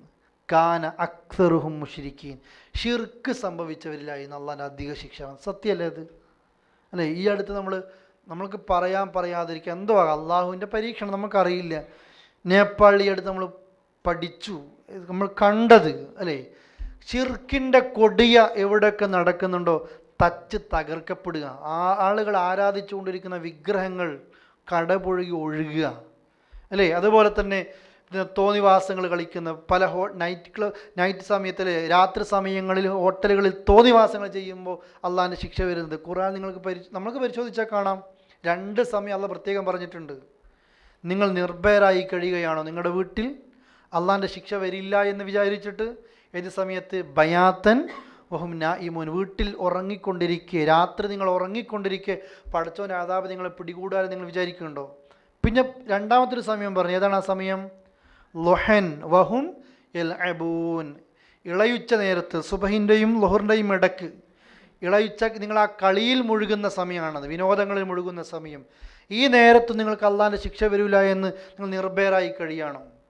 അഫ അമീനു മക്റുല്ലാ ഫലാ യഅ്മനു മക്റല്ലാഹ് എന്നോട് അള്ളാഹ് ഇങ്ങനെ പറയുക.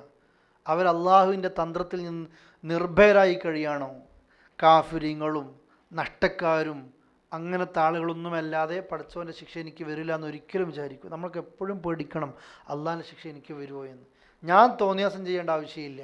ഒരു സമൂഹത്തിൽ കുഴപ്പങ്ങളുടെ വ്യാപിച്ചു കഴിഞ്ഞാൽ, തോന്നിയാസങ്ങൾ വ്യാപിച്ചു കഴിഞ്ഞാൽ അള്ളാഹ് എല്ലാവരെയും എന്തു ചെയ്യും? അള്ളാഹ് പിടികൂടും. ഇതാണ് മുൻകഴിഞ്ഞ സമുദായങ്ങൾക്കും സംഭവിച്ചു പോയത്. ഓരോന്ന് സഞ്ചരിച്ച് പഠിക്കട്ടെ, നമ്മളിത് പഠിക്കണം, അല്ലേ?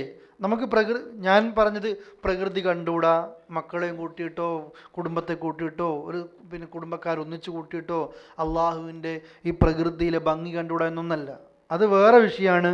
നമ്മൾക്കറിയാം ടൂറ് 2 രീതിയിലുണ്ട്. തോന്നിവാസങ്ങളിലേക്കുണ്ട്. നമുക്ക് ഹറാമായ ഭാഗത്തേക്ക് പോകാൻ പാടില്ല.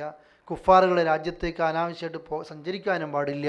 ആ നിലക്കുള്ള ഇസ്ലാം നമുക്ക് പരിധി ഏതൊക്കെ നിശ്ചയിച്ചിട്ടുണ്ടോ ആ പരിധി ലംഘിക്കുന്ന ഒരു ഭാഗത്തേക്ക് നമ്മൾ പോകാൻ പാടില്ല. നമുക്ക് ആസ്വദിക്കാം. അള്ളാഹിൻ്റെ ഭൂമി നമ്മൾക്ക് കഴിയുന്നതും കാണാമൊക്കെ ചെയ്യാം. പക്ഷേ ഈ ആയത്ത് വെച്ചിട്ട് അള്ള സഞ്ചരിക്കാൻ വേണ്ടി പറഞ്ഞ ആയത്ത്, നിങ്ങൾ സീറൂഫിൽ അർളി എന്ന് പറഞ്ഞ ആയത്തുകളൊക്കെ നോക്കിയേ, എന്തിനെ പറ്റിയായിരിക്കും പറയുന്നത്? എന്തിനെ പറ്റിയാണ് പറയുന്നത്?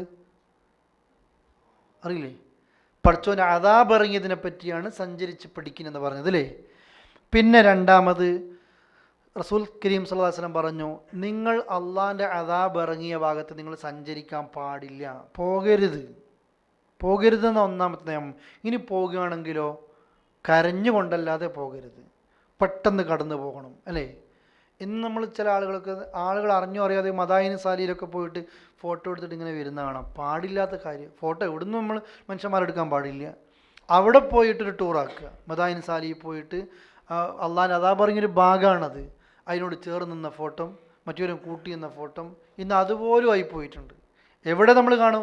ഉഹുദിൽ ജബൽ റുമാത്തിലൊക്കെ കാണാം അല്ലേ, 50 അമ്പെയ്ത്തുകാരെ നിർത്തിയിട്ട് സഹാബത്തിൻ്റെ രക്തം ചിന്തിയ മണ്ണ. ആ സ്ഥലത്ത് പോയിട്ട് പോലും നമ്മളിന്ന് എന്തിനാണ് പോകുന്നത്? അവിടെ നിന്ന ഫോട്ടോ, കയറുന്ന ഫോട്ടോ, അതിൻ്റെ വീഡിയോ, ഇറങ്ങുന്ന വീഡിയോ, ഇതൊക്കെ നമ്മൾ എടുക്കുന്നത്. മനുഷ്യന്മാർക്ക് അത്ര ചിന്തയുള്ളൂ. അതിനേക്കാളും അദാബ് കിട്ടേണ്ടത് ഇന്നത്തെ സമുദായത്തിന് അല്ലേ. ആ നിലക്കുള്ള കുരുത്തക്കേടാണ് നമ്മൾ കാണിക്കുന്നത്. അതുകൊണ്ട് നമ്മളിത് മനസ്സിലാക്കുക. അള്ളാൻ്റെ ശിക്ഷ വന്ന സമുദായം ഇന്ന് നമ്മളിത് വേണ്ട. ഡെഡ് സീ നമ്മൾ കണ്ണിൻ്റെ മുമ്പിൽ കാണുന്നുണ്ട്. മദായിന് സ്ഥലം നമ്മൾക്കറിയാം. അള്ളാൻ്റെ അദാബ് വന്ന് ഒരുപാട് ലോകത്തിൽ ഇന്നും അല്ലേ, ഒന്നും ഒരു ഭാഗത്തേക്ക് എത്രയോ ഭാഗങ്ങൾ നമ്മൾ CD-യിലൂടെ നെറ്റിലൂടെ നമ്മൾ കാണാൻ കഴിയുന്നതാണ്. ഇത് കണ്ട് നമ്മളെങ്കിലും നന്നാകണം. ഇതൊന്നും മുൻകഴിഞ്ഞ് അള്ളാൻ്റെ ശിക്ഷ നിർത്തിയിട്ടൊന്നുമില്ല, ഇനിയും വന്നുകൊണ്ടേയിരിക്കും ഭൂകമ്പങ്ങളായിട്ട്. റസൂലുള്ളാഹി പറഞ്ഞില്ലേ സ്വല്ലല്ലാഹു അലൈഹി വസല്ലം, കള്ളുകൂടി അധികരിച്ചാൽ, ഡാൻസുകൾ അധികരിച്ചാൽ, തോന്നിയാസങ്ങൾ അധികരിച്ചാൽ ഭൂമിയുടെ മുകളല്ല നിങ്ങൾക്ക് നല്ലത്. ഭൂമിയുടെ ഏത് ഭാഗം നിങ്ങൾക്ക് നല്ലത്? ഭൂമിയുടെ ഉള്ള നിങ്ങൾക്ക് നല്ലത്. എന്ന് വെച്ചാൽ എന്താ ഉദ്ദേശിക്കുന്നത്? അതങ്ങോട്ട് മറിച്ചിടും നിങ്ങളെ. ഭൂമിപ്പുറം നിങ്ങൾക്ക് നല്ലതല്ല. അതുപോലെ തന്നെ തോന്നിയാസങ്ങൾ അധികരിക്കുമ്പോൾ ഓരോരോ അദാബുകൾ ഇങ്ങനെ വന്നുകൊണ്ടേയിരിക്കും. ഇത് നമ്മൾ പേടിക്കുക. എന്ത് വരുന്നുണ്ടോ എന്ന് പേടിക്കുക. ഈ നാടിൻ്റെ, നമ്മൾ ജീവിക്കുന്ന ഈ പ്രദേശത്തിൻ്റെ കോലം കാണുമ്പോൾ തന്നെ നമ്മൾ തന്നെ സാധാരണ പറയില്ലേ, ഈ നാട്ടിൽ അള്ളാൻ്റെ അദാബ് ഇറങ്ങുകയാണെങ്കിൽ ആദ്യം ഇറങ്ങിയത് തന്നെ ഈ ഭാഗത്ത് തന്നെയായിരിക്കും ഇറങ്ങുക. അതിന് തന്നെയായിരിക്കും അള്ളാഹ് കടലിൻ്റെ അടുത്ത് തന്നെ ഈ നാടിനെ പിടിക്കുകയും ചെയ്തു. നമ്മൾ പറഞ്ഞു പോകും അല്ലേ. ആ നിലക്കുള്ള തോന്നിയാസങ്ങളാണ് ഈ ഭാഗങ്ങളിൽ ഇങ്ങനെ വന്നുകൊണ്ടേയിരിക്കുക. നമ്മളെപ്പോഴും മനസ്സിലാക്കുക, ഞാൻ കാരണത്താൽ അള്ളാഹുവിന് അദാബ് ഉണ്ടാകാൻ പറ്റരുത്. നിങ്ങൾ ഒരുത്തം മാത്രം നന്നായിട്ട് കാര്യമില്ല, നമ്മുടെ സമൂഹത്തിലേക്ക് ഇറങ്ങിയിട്ട് ദഅവത്ത് ചെയ്തിട്ട് എല്ലാവരെയും നന്നാക്കണം എന്നതാണ് പറഞ്ഞു വരുന്നത്. എന്നിട്ട് അള്ളാഹുവിൻ്റെ റസൂൽ പറയുക ആയത്തുൽ കൈഫ കാന ആഖിബത്തുൽ മുക്കദ്ദിബീൻ, അള്ളാഹിനെ സത്യം നിഷേധിച്ച ആൾക്കാരുടെ പര്യവസാനം എങ്ങനെയെന്നൊരു നോക്കി പഠിക്കട്ടെ. സത്യത്തെ ഇസ്ലാം ദീനിനെ നിഷേധിച്ച എല്ലാവർക്കും ശിക്ഷ വന്നിട്ടുണ്ട്. അത് ഏത് നിലക്കും നമ്മൾക്കും വരുമെന്ന് പഠിക്കുക. എന്നിട്ട് പറയുക ഹാദ ബയാനുൽ ലിന്നാസ്, ഹാദ ഇത്, ബയാനുൻ ഇതൊരു വിവരണമാണ്, വിശദീകരണമാണ്, ലിന്നാസ് ജനങ്ങൾക്കുള്ള, വഹുദൻ ഇതൊരു മാർഗദർശനവുമാണ്, വമൗഇളത്തുൻ ഇതൊരു ഉപദേശവുമാണ്, ലിൽ മുത്തഖീൻ മുത്തഖീങ്ങൾക്ക്. ഈ ആയത്ത് അള്ളാൻ്റെ ഖുർആൻ ശരിക്കും എന്താണെന്ന് പറയുക, ഇതൊരു ജനങ്ങൾക്കൊരു വിശദീകരണ ഗ്രന്ഥമാണ്. ഈ പറഞ്ഞ കാര്യങ്ങളും അങ്ങനെ തന്നെയാണ്. പിന്നെ ഈ ഖുർആൻ്റെ പ്രത്യേകത വഹുദൻ ഇതൊരു സന്മാർഗ. അതിൻ്റെ പോയിന്റ് ഞാൻ പറഞ്ഞു തരാം നിങ്ങൾക്ക്. വമൗഇള അതുപോലെ തന്നെ ഇതൊരു സത്യമായിട്ടുള്ളൊരു ഉപദേശവുമാണ്, ലിൽ മുത്തഖീൻ പടച്ചോനെ പേടിച്ച് ജീവിക്കുന്ന ആൾക്കാർക്ക് ഇത് മതി ഉപദേശം. എൻ്റെ മനസ്സിൽ സ്വാധീനിച്ചൊരു ഈ മുത്തഖീങ്ങൾക്കാണ് ഖുർആൻ എന്ന് പറഞ്ഞ്. ഒരു സാധാരണ അൽക്കോബാറിൽ ജോലി ചെയ്യുന്ന ഒരാളുണ്ട്, ഒരു ചായക്കടയിലാണ് ജോലി ചെയ്യുന്നത്. വലിയ സാധാരണ ചായക്ക് 10 റിയാലിനൊക്കെ മുകളിൽ മേടിക്കുന്ന കുട്ടിക്കോ നിങ്ങൾ. അവർ പറയുക അയാൾ കടയിലെ ജോലിക്കാരനാണ്. അപ്പോൾ കുറേ ദിവസം ഇങ്ങനെ വിളിച്ചു, ഉസ്താദെ ഒന്ന് വരണം. ജാലിയാത്തിൻ്റെ ഡ്യൂട്ടി സമയത്ത് വിളി വരിക. അപ്പോൾ ഒന്ന് പോയി 2 ഗ്ലാസ് എടുത്ത് കൊണ്ടൊന്ന് കാണിക്കുക. അപ്പോൾ അവന് ഈ പഠിച്ചതിൻ്റെ ഉദാഹരണം പറയട്ടോ, അല്ലാഹു ഓരോരുത്തർക്ക് കൊടുക്കുന്ന ഹിദായത്ത്. അവന് പറയുക ഇത് കണ്ടോ ഈ ഗ്ലാസ്, ഇത് 5 റിയാലിൻ്റെ ഗ്ലാസ്സാണ്, ഇത് 10 റിയാലിൻ്റെ ഗ്ലാസ്സാണ്, ഇത് 7 റിയാലിൻ്റെ ജ്യൂസിൻ്റെ ഗ്ലാസ്സാണ്, ഇത് 18 റിയാലിൻ്റെ ജ്യൂസിൻ്റെ ഗ്ലാസ്സാണ്. എന്നിട്ട് പറയുക ഒരാൾ 5 റിയാലിന് ചായ മേടിക്കുന്നു, വേറൊരാൾ 10 റിയാലിന് ചായ മേടിക്കുന്നു. അപ്പം 5 റിയാലിന് മേടിച്ചോ 10 റിയാലിന് എന്തിനായിരിക്കും ഒരാൾ ചായ മേടിക്കുന്നത്? വലുത് ചായ ഇച്ചിരി ലാഭം കിട്ടാനല്ലേ. പക്ഷേ 5 റിയാലിന് മേടിക്കുന്ന 5 റിയാലിന് മേടിച്ച 10 അതിനേക്കാളും കുറവാണ്. അഥവാ ഒരു 8 റിയാൽ വരെ ആകുന്ന ചായേൻ്റെ ഗ്ലാസിൻ്റെ അളവ് അത്ര കുറവാണ്. കൂടുതൽ വാങ്ങുമ്പോൾ, കുറച്ച് വാങ്ങുമ്പോൾ ലാഭം കിട്ടും, കൂടുതൽ വാങ്ങുമ്പോൾ കസ്റ്റമർക്ക് ലാഭം കിട്ടുന്നതിന് പകരം നഷ്ടം കിട്ടുന്ന രീതിയിലുള്ള ഗ്ലാസിൻ്റെ അളവുകൾ. ഈ കടയിൽ ഞാൻ ജോലി ചെയ്യാൻ പറ്റുമോ, ഇവരെനിക്ക് ബിസിനസ്സിൽ ഷെയർ ചെയ്യാൻ പറ്റുന്നുണ്ട്. പക്ഷേ എൻ്റെ മനസ്സ് പറയാണ് ഒരു സൗദി കസ്റ്റമറോ ആരെങ്കിലും കസ്റ്റമറോ ഒരു ജ്യൂസ് ചെറുത് ഗ്ലാസ് വാങ്ങുന്നതിന് പകരം വലുത് ഗ്ലാസ് വാങ്ങുന്നത് അവർക്ക് ലാഭം കിട്ടാനാണ്. ഇനി ലാഭമൊന്നും കിട്ടണ്ട, ഒരു 5 റിയാലിൻ്റെ വെള്ളത്തിനും 10 റിയാലിൻ്റെ വെള്ളത്തിനും സെയിം ആയിട്ടെങ്കിലും കിട്ടിയാൽ മതി. പക്ഷേ ഞങ്ങളുടെ കടയിൽ നിന്ന് 10 റിയാലിൻ്റെ ചായ ഒരാൾ കുടിച്ചാൽ ശരിക്കും പറഞ്ഞാൽ അയാൾക്ക് 5 റിയാലിൻ്റെ ചായ കിട്ടുന്നില്ല, ഒരു 8 റിയാലിൻ്റെ ചായ കിട്ടുന്നുള്ളൂ. അയാൾ കൂടുതൽ വാങ്ങുകയും ചെയ്യുന്നു, 2 റിയാലിന് നഷ്ടവും വരുന്നു, ജ്യൂസിന് നഷ്ടം വരുന്നു. ഈ ഷെയർ എനിക്ക് പറ്റുമോ, ഈ കടയിൽ ജോലി ചെയ്യാൻ പറ്റുമോ? അപ്പോഴും പറയുക, അള്ളാൻ്റെ ഖുർആൻ ഞാൻ കണ്ടു, ഇത് ഹുദല്ലിൽ മുത്തഖീൻ എന്നൊരായത്ത് കണ്ട് അൽ ബഖറയിൽ ആദ്യം. എന്താ ഈ ഖുർആൻ ആർക്കുള്ളതാ? സൂക്ഷിച്ച് ജീവിക്കുന്ന ആളുകൾക്ക് ഇതൊരു മാർഗനിർദ്ദേശം. നമ്മൾ ആരും ശ്രദ്ധിക്കൂലേ ഇത്? അന്ന് മുതൽ ഞാൻ ശ്രദ്ധിക്കുന്നുണ്ട് ഓരോ ക്ലാസ് എങ്ങനെയായിരിക്കും. നിങ്ങൾ നോക്കിയേ, നമ്മൾ അറിയുന്നില്ല. നമ്മൾ ഇങ്ങനെയൊക്കെ ഒരു ബിസിനസ്സിൽ ഒരു ഉദാഹരണം പറഞ്ഞ ഇങ്ങനെ ജീവിതത്തിൽ സൂക്ഷ്മത കാണിക്കുന്ന ആൾ. ഞാനൊരു ജോലിയിൽ ചെയ്യുന്ന ആളാണ്, നിങ്ങൾ വേറെ ജോലി ചെയ്യുന്ന ആളാണ്, നിങ്ങൾ ഓരോരുത്തരും ജോലി ചെയ്യുന്നുണ്ടോ? എല്ലാവരും ഇത് ചെയ്ത് നോക്കിയേ അല്ലേ? നമ്മൾ ഓഫീസിൻ്റെ വണ്ടി ഉപയോഗിക്കുന്ന സമയത്ത് ഓഫീസിൽ ലാൻഡ് ഫോൺ ഇങ്ങനെ വിളിച്ചാൽ വെക്കൂല ആൾക്കാർ അല്ലേ? അതെന്താ ഓഫീസിൻ്റെ ഫോണാണ്? സമ്മതം ഉണ്ടോ വിളിക്കാൻ? ഇല്ലേ വിളിക്കണ്ട, വിളിക്കണ്ട, നമുക്ക് സമ്മതം ഇല്ല. നമ്മൾ വിചാരിക്കുന്നു എൻ്റെ മൊബൈലിൻ്റെ പൈസ ലാഭമായിട്ടൊന്നുമില്ല, അല്ല പിടിക്കുന്നതിനെ വേറെ സ്ഥലത്ത് വെച്ചിട്ട് അല്ലേ? ഓഫീസിൻ്റെ വണ്ടി ചില ഓഫീസ് എപ്പോഴും ഉപയോഗിക്കാം, പക്ഷെ ചില ഓഫീസിൻ്റെ നിയമം എന്തായിരിക്കും? പാടില്ല. സമ്മതം ഇല്ലെങ്കിൽ ഉപയോഗിക്കണ്ട. അവർക്ക് അറിയാമെങ്കിൽ ഓക്കെ. അതുപോലെ തന്നെ പിന്നെ ദുനിയാവത്തെ മുഴുവൻ ഫോട്ടോ കോപ്പിയും നമ്മൾ ഓഫീസിൽ നിന്ന് ആയിരിക്കും കൊടുക്കുക. എല്ലാം മക്കൾ സ്കൂളത്തെ പഠിക്കേണ്ടതൊക്കെ ഓഫീസിൽ നിന്ന് എടുക്കും. ആകെ 10 പേജ് എടുത്താൽ 1 റിയാലാകുക, അതാണ് ലാഭിക്കുക അല്ലേ? വേറെ എവിടെയെങ്കിലും പോയി പൈസ കളയുകയും ചെയ്യും. സമ്മതം ഉണ്ടെങ്കിലോ ചില ഓഫീസ് ഇവിടെയൊക്കെ സമ്മതിക്കും. നമ്മളാണ് തീരുമാനിച്ചാൽ അവർക്ക് സമ്മതമായിരിക്കും, തീരുമാനിച്ചാൽ പോരാ, സമ്മതമാണോ ചെയ്യുക. അവിടെയാ സൂക്ഷ്മത. ഞാൻ എന്നോടും പറയാണ്, ഞാനിത് പറയുമ്പോൾ എനിക്ക് തന്നെ ആദ്യം ബോധ്യം വരികയാണ്, നമുക്ക് ഓർമ്മ വരും, തെറ്റാണോ റസൂല പറഞ്ഞു ചൊറിച്ചലുണ്ട് തെറ്റാണ് അല്ലേ? നമുക്കൊക്കെ അറിയാലോ, ഓരോരുത്തരും ഓരോ ഫീൽഡിലാണ്. നമ്മളെ വിശ്വസിച്ചിട്ട് അങ്ങോട്ട് തരിക നമ്മളെ ഓഫീസ്. നമ്മളെ നാട്ടിൽ പോലും ഇത്ര സ്വാതന്ത്ര്യം നമുക്ക് തരില്ല. അത് നമ്മൾ ചെയ്യണം അല്ലേ? ഓഫീസിൻ്റെ പെട്രോൾ അടിക്കുമ്പോൾ, ഓഫീസിൻ്റെ വണ്ടി ഉപയോഗിക്കുമ്പോൾ, ഓഫീസിൽ നിന്ന് TM ഓടിക്കുമ്പോൾ, ഓവർ ഡ്യൂട്ടി ഓടിക്കുമ്പോൾ നമ്മളൊക്കെ പറയില്ലേ അല്ലേ? ഇതൊക്കെ സൂക്ഷ്മത ഈ ഖുർആൻ നമ്മൾക്ക് കാണിച്ചു തരും. നമ്മളത് ശരിക്കും ഡ്യൂട്ടി സമയത്ത്, ഏത് സമയത്താണ് ഡ്യൂട്ടി കഴിയുന്നത്, ഓഫീസിന് പെർമിഷൻ ഇല്ലേ, പറ്റിച്ച് അവങ്ങിപ്പോരുത് അല്ലേ? തമാശ നേരം വൈകിട്ട് പോയാണെങ്കിലും നേരത്തെ തിരിച്ചുകൊണ്ട് വരുന്നുണ്ടല്ലോ എന്ന് പറയും അല്ലേ? അങ്ങനെ നമ്മൾ ആകരുത്. നമ്മളെ ഒരാളിങ്ങനെ ചെയ്യുമ്പോൾ നമുക്കെത്ര സന്തോഷം, നമുക്കെത്ര സങ്കടം ഉണ്ടാവും. നമ്മളിവിടുന്ന് വലിയ നാട്ടിലൊക്കെ വിളിക്കുമ്പോൾ ചോദിക്കും, എൻ്റെ വീടിൻ്റെ പണിയെടുക്കുന്ന അല്ലെങ്കിൽ വീട്ടിലെ പറമ്പിൽ പണിയെടുക്കുന്ന പണിക്കാർ എത്ര മണിക്കാണ് വരുന്നത്, എത്ര മണിക്കാണ് പോകുന്നത്? എനിക്കൊരു ആത്മാർത്ഥതയില്ല, കൊടുക്കുന്ന ശമ്പളത്തിൻ്റെ ആത്മാർത്ഥത എന്നെ പറ്റിക്കുന്നു.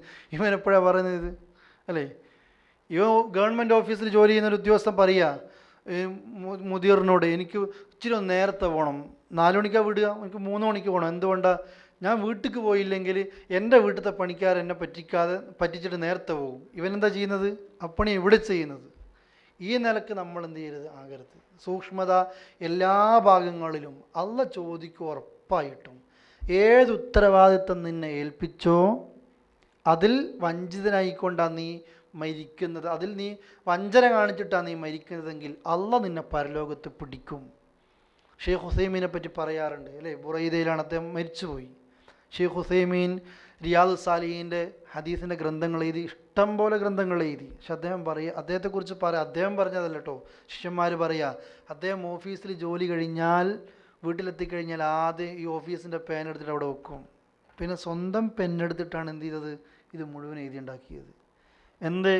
ഓഫീസിന് സമ്മതം ഇല്ലാഞ്ഞിട്ടല്ല, വേണ്ട, നമ്മളൊരു പെന്നല്ലേ എന്നാ ചിന്തിക്കുക. മൂപ്പര അതൊരു പെന്നാ എന്നാ ചിന്തിച്ചത് അല്ലേ? നബി സ്വല്ലല്ലാഹു അലൈഹി വസല്ലം അത് ഹസൻ ഹുസൈൻ അല്ലേ ഒരു കാരൊക്കെ തിന്നപ്പോഴത്തേക്ക് തുപ്പിപ്പിച്ചു. നമുക്ക് പറ്റൂല, ചെറിയ മക്കളാണെങ്കിലും ശീലിപ്പിക്കുകയാണത്. അബൂബക്കർ റളിയല്ലാഹു അൻഹു ഇതുപോലെ സൂക്ഷ്മത കാണിച്ചു. എപ്പോഴും ഭക്ഷണം ആര് കൊടുത്താലും ചോദിക്കും ഇതെവിടുന്നാണ്. ഒരു ദിവസം ചോദിക്കാൻ മറന്നുപോയി, കുറേ കഴിഞ്ഞപ്പോൾ ചോദിച്ചു, വൃത്തിയാണ് ഇത് എവിടുന്നാണ്. ജാഹിലിയത്തിൽ ജോത്സ്യപ്പണി ചെയ്തിട്ട് അത് ഫലിച്ചപ്പോൾ അയാൾ കൊണ്ടുവന്ന ഹദിയാണ്, തിന്നിട്ടുണ്ട്, ഛർദിക്കുകയാണ്. അതങ്ങോട്ട് പോകരുതെന്ന് കരുതിയിട്ട്. നമ്മളോ കുട്ടികളല്ലേ, ചെറുതല്ലേ, ഒരു കാരക്കയല്ലേ അല്ലേ? 2 ഒന്നുമില്ല, ഒറ്റൊന്നല്ലേ ഉള്ളൂ അങ്ങനെയല്ല സഹോദരങ്ങളെ. അള്ളാൻ്റെ ഖുർആൻ വലിയ പൂർവ്വകാല സമുദായത്തിന് അള്ളാഹ് കൊടുത്ത അദാബ് പറഞ്ഞിട്ട് പറയാ, ഈ ഖുർആൻ നിങ്ങൾക്കൊരു വിശദീകരണമാണ്. ഇതൊക്കെ പറഞ്ഞു കഴിഞ്ഞു. ഇതൊരു മാർഗനിർദ്ദേശനമാണ്, ഇതൊരു ഉപദേശമാണ്. നിങ്ങൾ മുത്തഖീങ്ങളാണെങ്കിൽ. മുത്തഖിയാണോ? ഞാനീ പറയുമ്പം നിങ്ങളുടെ മുഖത്ത് ഞാനിത് കണ്ടിട്ടുണ്ട്. നമ്മൾ ചെയ്യുന്നതും ചെയ്തു കൊണ്ടിരിക്കുന്നതും നമ്മുടെ അബദ്ധങ്ങളൊക്കെ ഞാനും നിങ്ങൾ കാണുകയാണ്. നമ്മൾ തഖ്വയുള്ളവരാണെങ്കിൽ സഹോദരങ്ങളെ, സൂക്ഷ്മത നമ്മൾ എവിടെയാണോ കാണിക്കേണ്ടത് കാണിക്കുക. അറിഞ്ഞും അറിയാതെയും നമ്മൾ സംഭവിച്ച തെറ്റ് അള്ളാഹ് പുറത്തിരുമാറാകട്ടെ. എന്നിട്ട് അള്ളാഹ് പറയുക, വലാ തഹീനു, നിങ്ങൾ എന്ത് ചെയ്യണ്ട, നിങ്ങൾ പിന്നെ ധൈര്യമില്ലാത്ത ആളുകളായിട്ട് മാറണ്ട. വലാ തഹ്സനു, നിങ്ങൾ ദുഃഖിക്കുന്ന ആളുകളുമായിട്ട് മാറണ്ട. വ അൻതുമുൽ അഅലൗൻ, അൻതും നിങ്ങളാണ് അൽ അഅലൗൻ, ഏറ്റവും ഉന്നതിയിൽ നിൽക്കുന്നവർ. ഇൻ കുന്തും മുഅ്മിനീൻ, കണ്ടീഷൻ എന്താണ്?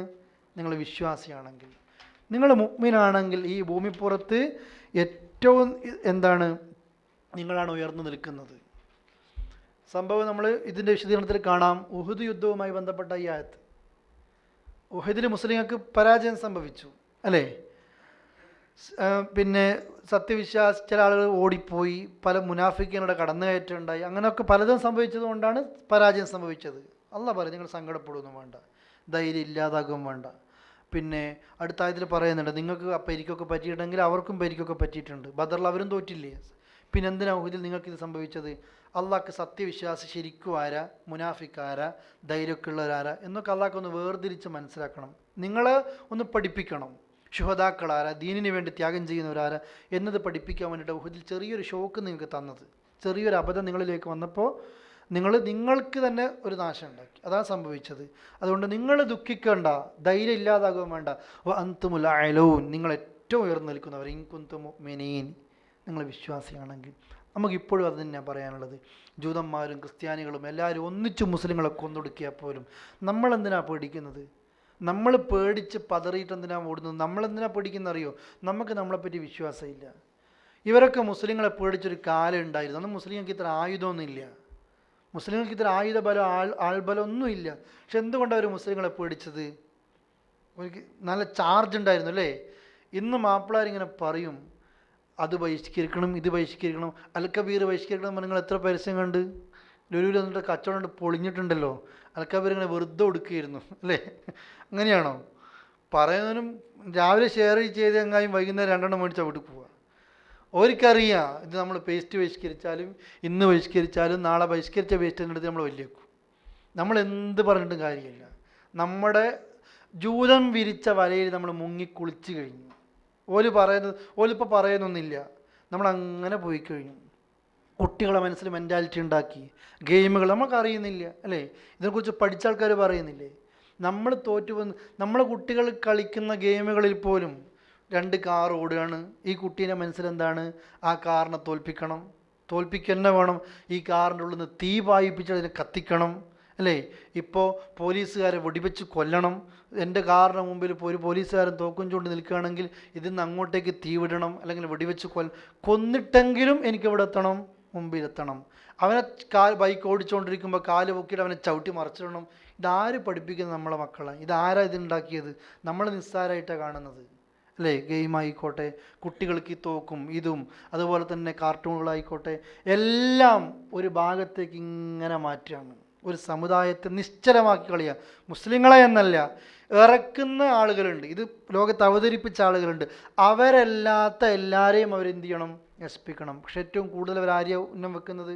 മുസ്ലിങ്ങളാണ്. അത് ചെയ്തുകൊണ്ടേയിരിക്കും. നമ്മളിനി എത്ര ശബ്ദം ഉണ്ടാക്കിയിട്ടും കാര്യമില്ല. അവരുടെ സഹായമില്ല, നമുക്ക് പറ്റില്ല. നമ്മുടെ സാമ്പത്തികം ജൂതൻ്റെ കയ്യിലായി, സാംസ്കാരികം ജൂതൻ്റെ കയ്യിലായി, പഠിക്കുന്ന പുസ്തകങ്ങളിൽ പോലും ജൂതൻ്റെ കടന്നുകയറ്റം ഉണ്ടായി അല്ലേ? സഞ്ചരിക്കുന്നത് മുഴുവനും റൂട്ടോ എന്തോ. നമ്മൾ സഞ്ചരിക്കുമ്പോൾ റൂട്ട് മാപ്പ് നോക്കി സഞ്ചരിക്കുന്നു. ആരുടെ കയ്യിലാണ് നിയന്ത്രണമുള്ളത്? ജൂതൻ്റെ. ഒരാൾ എവിടൊക്കെ പോകുന്നു എല്ലാവർക്കും അറിയാം. ഉപയോഗിക്കുന്ന സൈറ്റുകൾ എല്ലാം നമ്മൾ ചെയ്യാണ്. എനിക്കൊരു പ്രശ്നമില്ല. എന്താ പറഞ്ഞത്? ഞങ്ങൾ നിങ്ങളെ കൊണ്ട് എന്ത് ചെയ്യിപ്പിച്ചാലും എനിക്കൊരു പ്രശ്നം ഉണ്ടാകാൻ പാടില്ല. എല്ലാം നമ്മൾ അംഗീകരിച്ചു. പക്ഷെ നമ്മൾ മനസ്സിലാക്കുക, ശരിക്കുള്ളൊരു വിശ്വാസം നമ്മൾക്കുണ്ടോ? ഒരാൾക്കും നമ്മൾ എന്ത് ചെയ്യാൻ പറ്റൂല, തോൽപ്പിക്കാൻ പറ്റൂല. എന്തേ വേണ്ടുള്ളൂ? വിശ്വാസം മതി നമ്മൾക്ക്. ആ വിശ്വാസം ഷിർക്ക് കലരരുത്, കുഫ്ർ കലരരുത്. അള്ളാഹുവിൽ അടിയുറച്ച് ജീവിക്കുന്ന ഒരാളെയാണ് സങ്കടപ്പെടാതിരിക്കാനുള്ള ഏറ്റവും വലിയ വഴി. അതുകൊണ്ടാണ് ഇന്ന് ലോകത്ത് ഏറ്റവും കൂടുതൽ ജൂതന്മാരും ക്രിസ്ത്യാനികളും പേടിക്കുന്നതും ലോകത്ത് സലഫികളെയാണ്. ഞാനത് പറയാൻ കാരണം എന്താണെന്നറിയോ? ഷിയാ മുസ്ലിങ്ങൾ അവർക്ക് പേടിയില്ല. സുന്നി മുസ്ലിങ്ങളിൽ തന്നെ ഷിർക്ക് ചെയ്യുന്ന ആളുകളുണ്ട്, ഖബറിനുള്ളിൽ പോയി പ്രാർത്ഥിക്കുന്നവരുണ്ട്. ഇതുപോലെ തന്നെ വിശ്വാസം ചിഹ്ന ഭിന്നമായ ആളുകളുണ്ട്, അവരെ പേടിയില്ല. എന്തുകൊണ്ടാണ് സലഫികളെ പേടിക്കുന്നത്? ഇവരുടെ അഖീദ അള്ളാഹിലേക്ക് മാത്രമേ ഇവർ ആരാധന കൊടുക്കൂ. അത് തകർക്കാനായിക്കാളി മുഴുവനും. പക്ഷേ അത് തകർക്കാൻ വേണ്ടിയിട്ടാണ് ഇന്ന് ലോകത്ത് തീവ്രവാദം ഏത് ഭാഗത്തേക്ക് കടത്തിക്കൂട്ടാൻ വേണ്ടി ശ്രമിക്കുന്നത്. ഈ IS എന്നൊക്കെ നമ്മൾ പറയുമ്പോൾ സലഫി ആശയവുമായി ബന്ധപ്പെട്ടാണ് ഇവരെന്ത് ചെയ്യുന്നത്, അതിനെ പ്രചരിപ്പിക്കുന്നത്. യഥാർത്ഥത്തിൽ സലഫികൾക്ക് അതുമായിട്ടൊരു ബന്ധവുമില്ല. ഏറ്റവും കൂടുതൽ അതിനെ നിഷേധിക്കുന്നതും നിരാകരിക്കുന്നതും ഒക്കെ ആരാണ്? സലഫികളാണ്. പക്ഷേ ഇന്ന് ഇവർക്ക് ഏറ്റവും കൂടുതൽ പേടിക്കുന്നതും ഇവരേറ്റവും കൂടുതൽ ഭയപ്പെടുന്നതും സലഫികളെ ആയതുകൊണ്ട് ഈ ആളുകളെ നശിപ്പിക്കാൻ എങ്ങനെ പറ്റുമെന്ന് നോക്കിയിട്ട് ഈ തീവ്രവാദികളെ സലഫി ചിന്താഗതിക്കാരാക്കി മാറ്റുക. ഞങ്ങളൊക്കെ സലഫികളാണ് എന്ന് ഇവരെ കൊണ്ട് പറയിപ്പിക്കുക. ഇവർ കൊടുത്ത കയറുമ്മലാണ് ഇവർ നിൽക്കുന്നത്. എന്നിട്ട് ഈ ആളുകളെ കൊണ്ട് പറയിപ്പിക്കണം ഞങ്ങൾ സലഫികളാണ്. 2 ജാറടിച്ച് പൊളിക്കുമ്പോഴത്തേക്ക് ഷിയാ മുസ്ലിങ്ങൾ മറ്റൊരു സലഫികൾ തന്നെ മനസ്സിലാക്കി. എന്നിട്ട് പിന്നെ ഇവർ കാണിക്കുന്ന തോന്നിയാസങ്ങൾ മുഴുവൻ ഏത് അക്കൗണ്ടിലേക്കാണ് വന്നുകൊണ്ടിരിക്കുന്നത്? സലഫി അക്കൗണ്ടിലേക്ക്. എന്തുകൊണ്ടാണ് ഞാൻ പറഞ്ഞില്ലേ ഇവരേറ്റവും കൂടുതൽ പേടിക്കുന്നത്? ജൂതനും ക്രിസ്ത്യാനൊക്കെ ഏറ്റവും കൂടുതൽ പേടിക്കുന്നത് സലഫികളെ പേടിക്കാൻ കാരണം നമ്മുടെ അഖീദയാണ്. എന്ത് വന്നാലും അള്ളാഹുവിൽ നിന്ന് എന്ത് ചെയ്യൂല, മാറൂല. ഇത് ഭിന്നിക്കാൻ. അതുകൊണ്ട് നമ്മൾ അള്ളാഹിൻ്റെ ഖുർആൻ, അള്ളാഹിൻ്റെ കലാം പറയുക, നിങ്ങൾ ഈ വിശ്വാസം കാത്ത് സൂക്ഷിച്ചോ, അന്തിമ വിജയം ആർക്ക് തന്നെയായിരിക്കും? വിശ്വാസിക്കായിരിക്കും. ഇപ്പോൾ അവർ കളിക്കട്ടെ, ചെയ്യട്ടെ, കൊല്ലട്ടെ, അള്ളാഹിൻ്റെ തീരുമാനം അള്ളാഹ് കാണുന്നുണ്ടല്ലോ. അള്ളാഹിൻ്റെ ഹിക്കുമത്തെ വിജയിക്കും. നമ്മൾ പ്രാർത്ഥിക്കാം, അള്ളാഹു നമ്മെ അനുഗ്രഹിക്കുമാറാകട്ടെ. അറിഞ്ഞും അറിയാതെ സംഭവിച്ച തെറ്റുകൾ പൊറുക്കുമാറാകട്ടെ. അള്ളാഹു അനുഗ്രഹിക്കുമാറാകട്ടെ. അസ്സലാമു അലൈക്കും വറഹ്മത്തുള്ളാഹി വബറകാതുഹു.